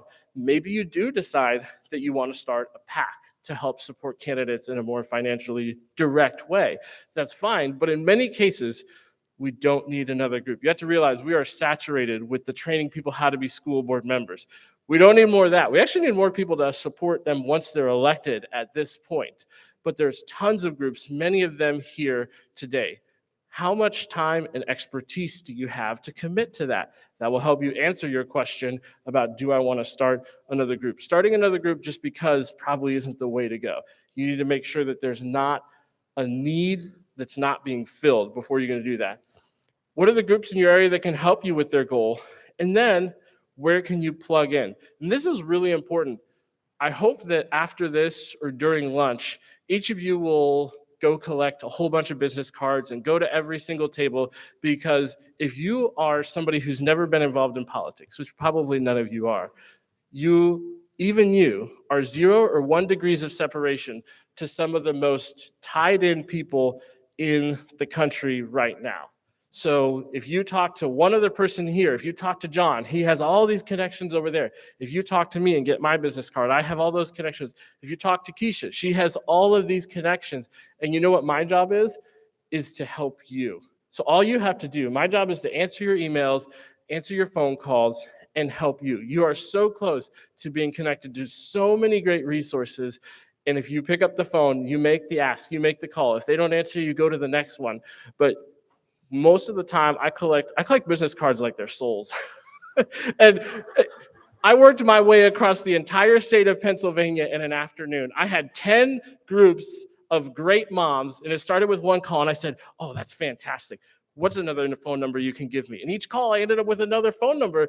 And it's funny because I'll talk to my interns, and I'll be like, I want you to get on the phone. And they're all timid. And I'm like, I swear to God, you can build an army from your phone. Like, you can build an army from your phone. So remember, you are 1 or 0 degrees of separation from some very, very influential people right here in this room. They can help you build this network. They want to help you build this network. Just ask them. Don't be shy. Ask them until they say no. Annoy them just a little bit, just a little bit. I'll just not answer your email for like a week if you get to that. Excellent, excellent. And just remember that it's about relationships. People who like you want to help you. This is really simple stuff. Now, taking action, holding events, getting in front of the media. One of the goals of organizing an event, especially in our business, what we're trying to do is to get the board and the media's attention. Politicians are risk averse. And I swear to you, I'll point this out a little bit in the next slide. If the media is not involved, if there's not really truly a light, they are happy to sit there and listen to you scream and go sleep like a baby that night. Does that make sense? People are steeped into their seats. They're ready to rumble. They'll take it. Certainly, if they're really radical, the messaging has to be consistent and clear. It also needs to be reasonable. It's really easy to discredit somebody who comes across as radical or ridiculous. But when we have logic-driven, data-driven arguments that are consistent, we want to say the same thing. I always joke, my mom was running for school board, and I said, you want to say your main points, your goals, your passions so many times that they repeat it back to you. When they repeat it back to you, they understand what you're about. Until they do that, keep saying, this is what I'm about. This is what I'm about. You know what Glenn Youngkin kept saying? We're going to fight for parents' rights. That's all I can say. We're going to fight for parents' rights. We're going to give people the opportunity to get things done. Okay, this is really interesting because as somebody who's worked in politics on the tactical side, here's some things, if I was sitting on the board, that I would do. And I'm not going to lie to you, certainly before this year, it works 90% of the time. You can absolutely get it out from under this stuff. So think about this from a tactical standpoint. Number one, I'm just counting on you giving up. I probably have a 4-year term. Guys, I have 3 years before I need to campaign. People's memory is slow and they forget all the time. And who vote? Like, you have mosquito catcher, then school board traditionally. I know that that is changing. But what I'm saying is that people absolutely will forget. Congress counts on that. In 2022, January, the Democrats' agenda is going to be much less radical because they have to win now, okay? They just forget that it's our kids. You're not going to forget when it's your kids. You have an 18-year commitment just to their education, and then you're going to help them out in their adult life too. That's the part they're forgetting. We'll be overwhelmed. Like that mom in Texas, nothing wrong with her. It's just life. Both of my parents had to work just to pay the mortgage. Our car got repossessed at one point. They couldn't, like, it wasn't an option for my mom to be a full-time activist. She had to work. My dad had to work. That was just to pay the bills. So they're counting on us to get overwhelmed. They're counting on poor, radical messaging. Absolutely. I hinted at this before, but it is so easy for them to control the media narrative. It is so easy for them to rebuff what you're saying and paint somebody as an alt-right radical. And it's easy for us to do it when they're radical too. So we can't fall into that trap. We just can't do that. It's too easy to dismiss our ideas when we do that. They're counting on the fact that we won't go from the school boards to the county commissioners, from the county commissioners to the state board, and then to Congress, and then to the presidency in 2024. They're thinking, okay, even if they do this, it might not go as far as we think. And they certainly believed that before last night. They certainly believed that before last night. Just in the way that they talked. They obviously didn't believe that. And then they don't think that we'll be able to keep the attention of the media and the parents. They think that when things, tragic things like Afghanistan happen, it'll get it out of the news cycle. Laura Ingraham will stop talking to parents, and then we'll forget. If it's not in the media, the parents will stop showing up to meetings like this. So the real question is, are we in it for the long game, and can we bring other people alongside us? Because that would be my strategy, and it will work most of the time, is just to quietly vote the wrong way. I won't ruffle any feathers. I'll vote with the progressives, then I'll sit down. I won't say any words. I will never talk to the press, ever. I'll never respond to your questions. I'll never say anything rude back, and I'll get reelected. The teachers union will spend a couple $100,000 to get me reelected, and boom, there I am. If we keep doing what we're doing now, we have a chance to stop that. But otherwise, that's the scary political reality, is that that's what they're counting on for us. A couple of resources that are available to you here as I wrap up is that any organizations that are here today, that is the key. Start with anybody that's here today. I'll make the slides available to you. The Leadership Institute does tons of training. James Madison Institute is a think tank here. The National Association of Scholars. Again, I'll leave this with you guys. If you're a homeschooler, the HSLDA is fantastic if you're a homeschooler. And Moms for Liberty, obviously, they're here today.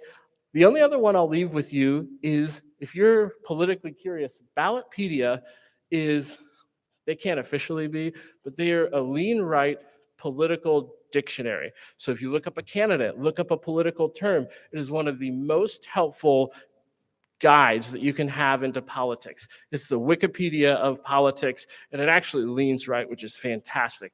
And it gives you all the source material. So you should definitely use Ballotpedia as a resource. I think we're just in time. John and I wanted to set aside a little bit to take any questions, because we know that it was only 20 minutes for each side. So we'd love to answer any questions that y'all have.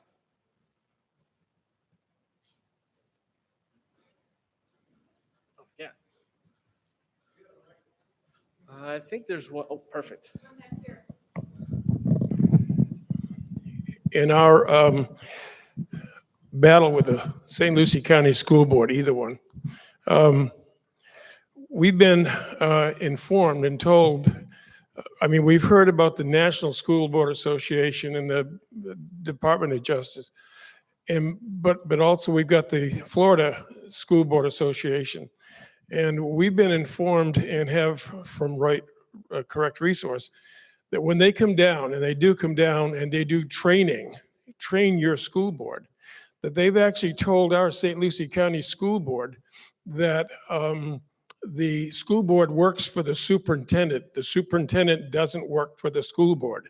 The school board was elected, the superintendent was appointed.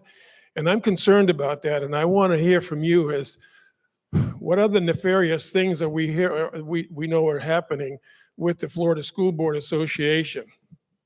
Yeah, so I'll only jump in for just a second, especially since it's specific to Florida. But to clear this up, in case there's any wonder, and the superintendent in all cases is hired and fired by the school board. It's actually one of the most important things that they do. And it is true that several associations, not just Florida, will tell them some version of that lie. Generally, it sounds like the superintendent has a PhD in this. They know what they're doing. You just need to green light what they're doing. Yeah, so one thing you could do is take out a school board member to show them who works for who. And what's difficult, and I meet a lot of people that say, oh, we're going to take over the school board. Here's a goal. Just elect one spy, okay, that can feed you information. That's success, huge success, right? Between the teachers' unions and the money that goes into this, it's very hard to penetrate the school board races. Even in places like Collier County, where our good friend Eric O'Donnell's been successful. She was there alone, just fighting and just being voted down each time. So if you can just have one person that can just feed you information, that's a huge success. Normally, I find that school board candidates are well-meaning and highly motivated, but not very talented, not a lot of resources, and really not in the best position in life to be able to do these things. So you need to find the right candidate, be strategic, get everybody to target that race and to take out one person, make a statement, and you have somebody who's an advocate on your side. The last thing I'll say is a lot of times they'll tell them to be a John Roberts. John Roberts tends, maybe I shouldn't say this. There are certain people who may be more concerned with holding the court a certain way rather than holding the law the way that it should be and interpreting it accurately. Basically, they'll tell them, go along to get along. If most of the board's going that way, just kind of jump in. But anyways, any other questions? Oh, yes. Sorry. Oh, you're next. Yeah, sorry.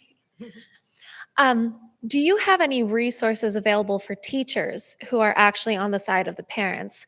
So many times the school policies are actually working against the teachers as well, who want to inform parents of what's going on. They don't agree with critical race theory and this transgender policy. What resources are available and how can we advocate for those teachers? So of the 3 documents we have online, this is the only one we have hard copies of, and it really is intended just for teachers. So if you're gonna, it's not for parents, but we have a copy of this for principals, administrators, teachers. This is a great document, and Bernadette, this is her product. So we've been pushing this out. I'm in the process of trying to get a state senator to actually send one out to every school superintendent in Florida to get it to be seen. Yes, sir, you had a question? Yes, we keep talking about stop racism, and the problem with focusing on racism is that it doesn't allow for people who aren't Black or whatever. And so in the school systems, the whole focus is racism, but if the focus were to stop discrimination applies to the kid that does bring the New King James Version. They're being discriminated against.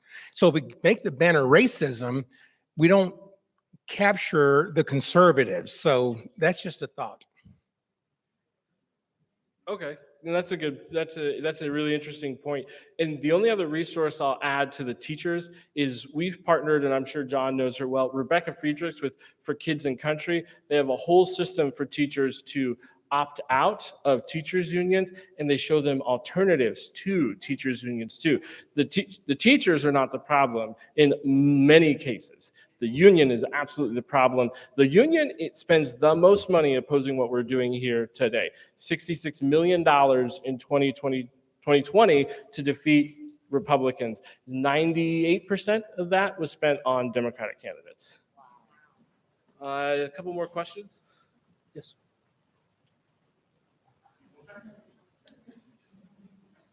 Yes, how do we infiltrate or stop these churches from teaching this critical race theory? What do we do about them? Oh my. Yeah, you need to get some people in the church, preferably elders, major donors, people that have been there a long time, and have a meeting with the pastor and just say, look, this is what's going on in Sunday school class. This is what's going on. This is what bring them resources. Here's an alternative. Here's Vodi Bachman's book. Here's some other things. Here's just the image of God. Like, that's all you need really to talk about this issue, is understand that we're made in the image and likeness of God, right? And that takes care of so many issues, human issues. So yeah, you just need to tell the pastor this is serious. And, if necessary, you may have to leave. Hopefully you can stay and fight. It's that, do I stay or do I go, right?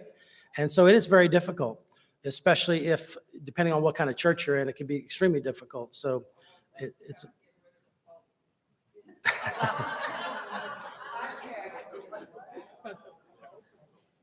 Question? Are you familiar with the Vote, Run, Lead program? Vote, Run, Lead. Are you familiar with that program? Okay, it's been around for a few years, and it's a Democratic arm where they go in, and actually State Representative Escamani, she went through the Vote, Run, Lead program, and they've been around, and they get liberals, voted in for a greater democracy. Is there something that conservatives have? Because I've been asking this question and I haven't gotten a straight answer. Is there something that conservatives have similar to Vote, Run, Lead, where they empower people, they educate people, and they push behind them and they get them elected, just like the local state representative here in Orange County, Escamani?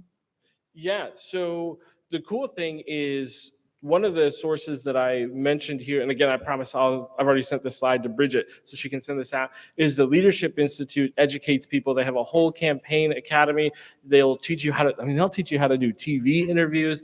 They'll teach you how to fundraise, all that sort of stuff. Now, they are not a PAC, which means they can't give money to you, but they can educate you and get you ready. They can train your campaign manager on all of these things. And many of their resources are very affordable, or free entirely. And then generally speaking, it depends on your area, and John might know about more Florida ones, but there's lots of PACs in different areas in specific groups. Like in Colorado, where I was born and raised, they have a leadership program of the Rockies. They have several congressmen in Colorado and women that have gone through that program as well. And there's lots of school board PACs popping up these days that will contribute financially to the right candidates.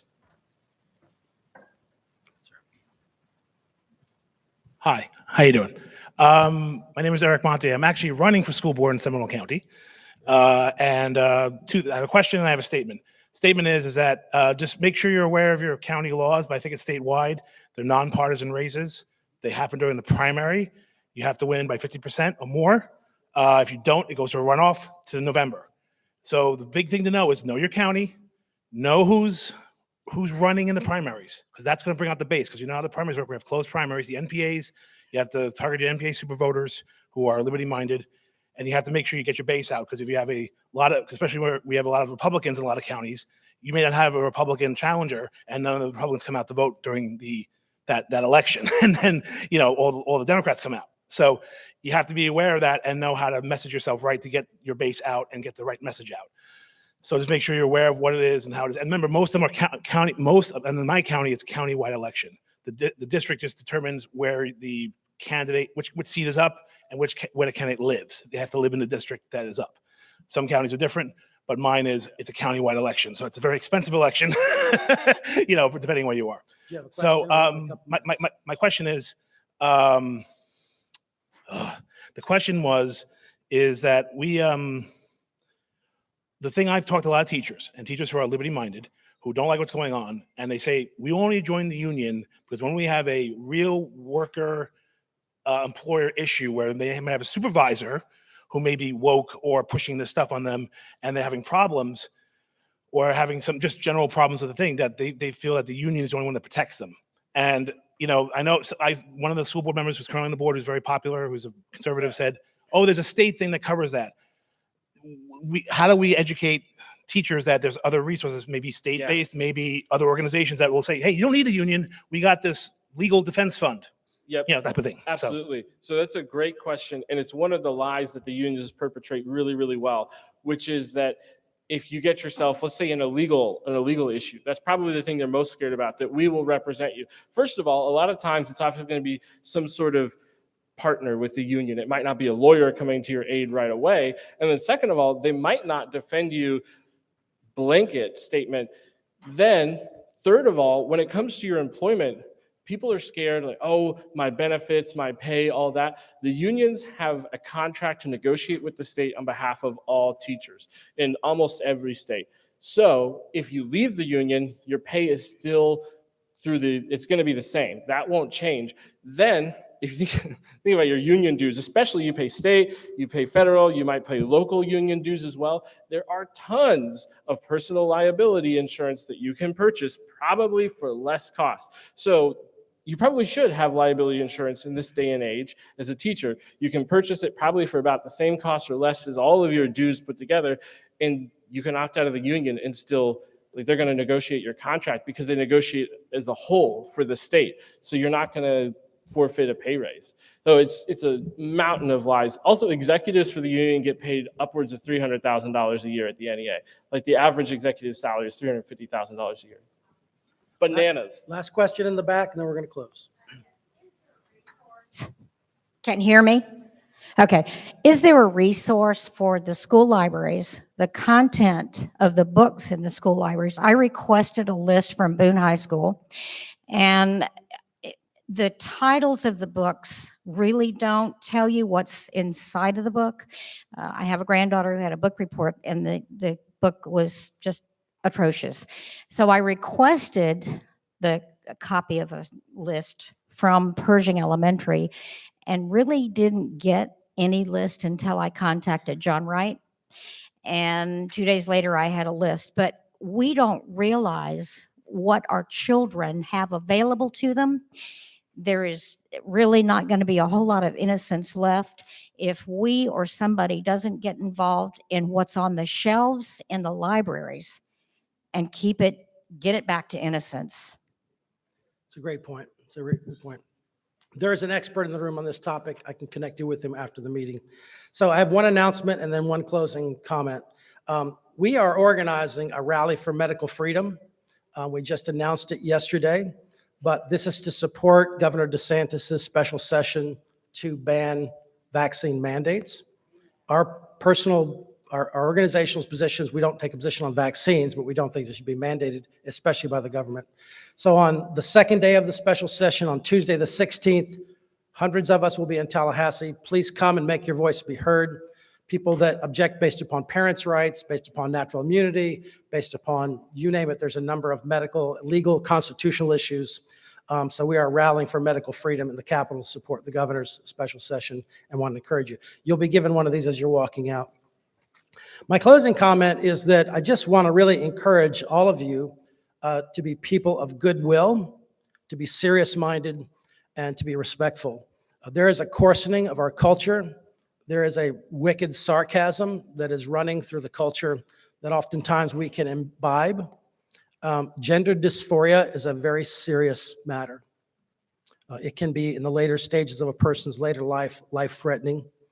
The rates of suicide and depression are enormous, especially after 5 to 10 years, if somebody's fully transitioned. So, and I want to tell just a story that's a very personal story, but I have a good friend of mine in college. She was a very strong Christian lady. She actually preached open air, and she was a very good friend of mine. She led a group of other people in Bible studies and things.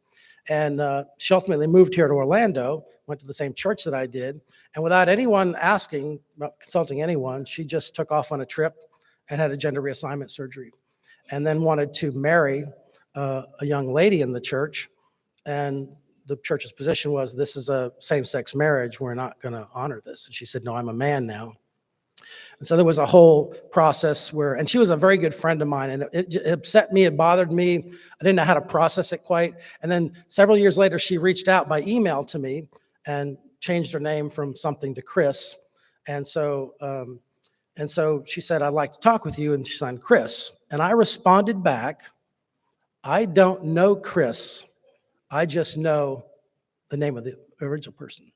So if that person wants to talk to me, then I'll talk to them.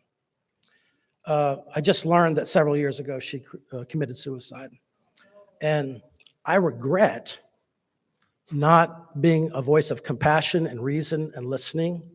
I was scared of the unknown. I was scared of what she would look like, what it would deal with it. And I was just very immature in the way I responded.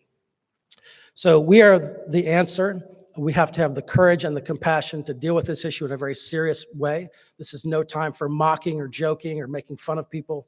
And I just want to encourage you that as we leave here today, let's be respectful, but let's not mistake that we're going to be people of goodwill. Let's not be mistaken that we're going to have a lack of will, because we will deal with this issue.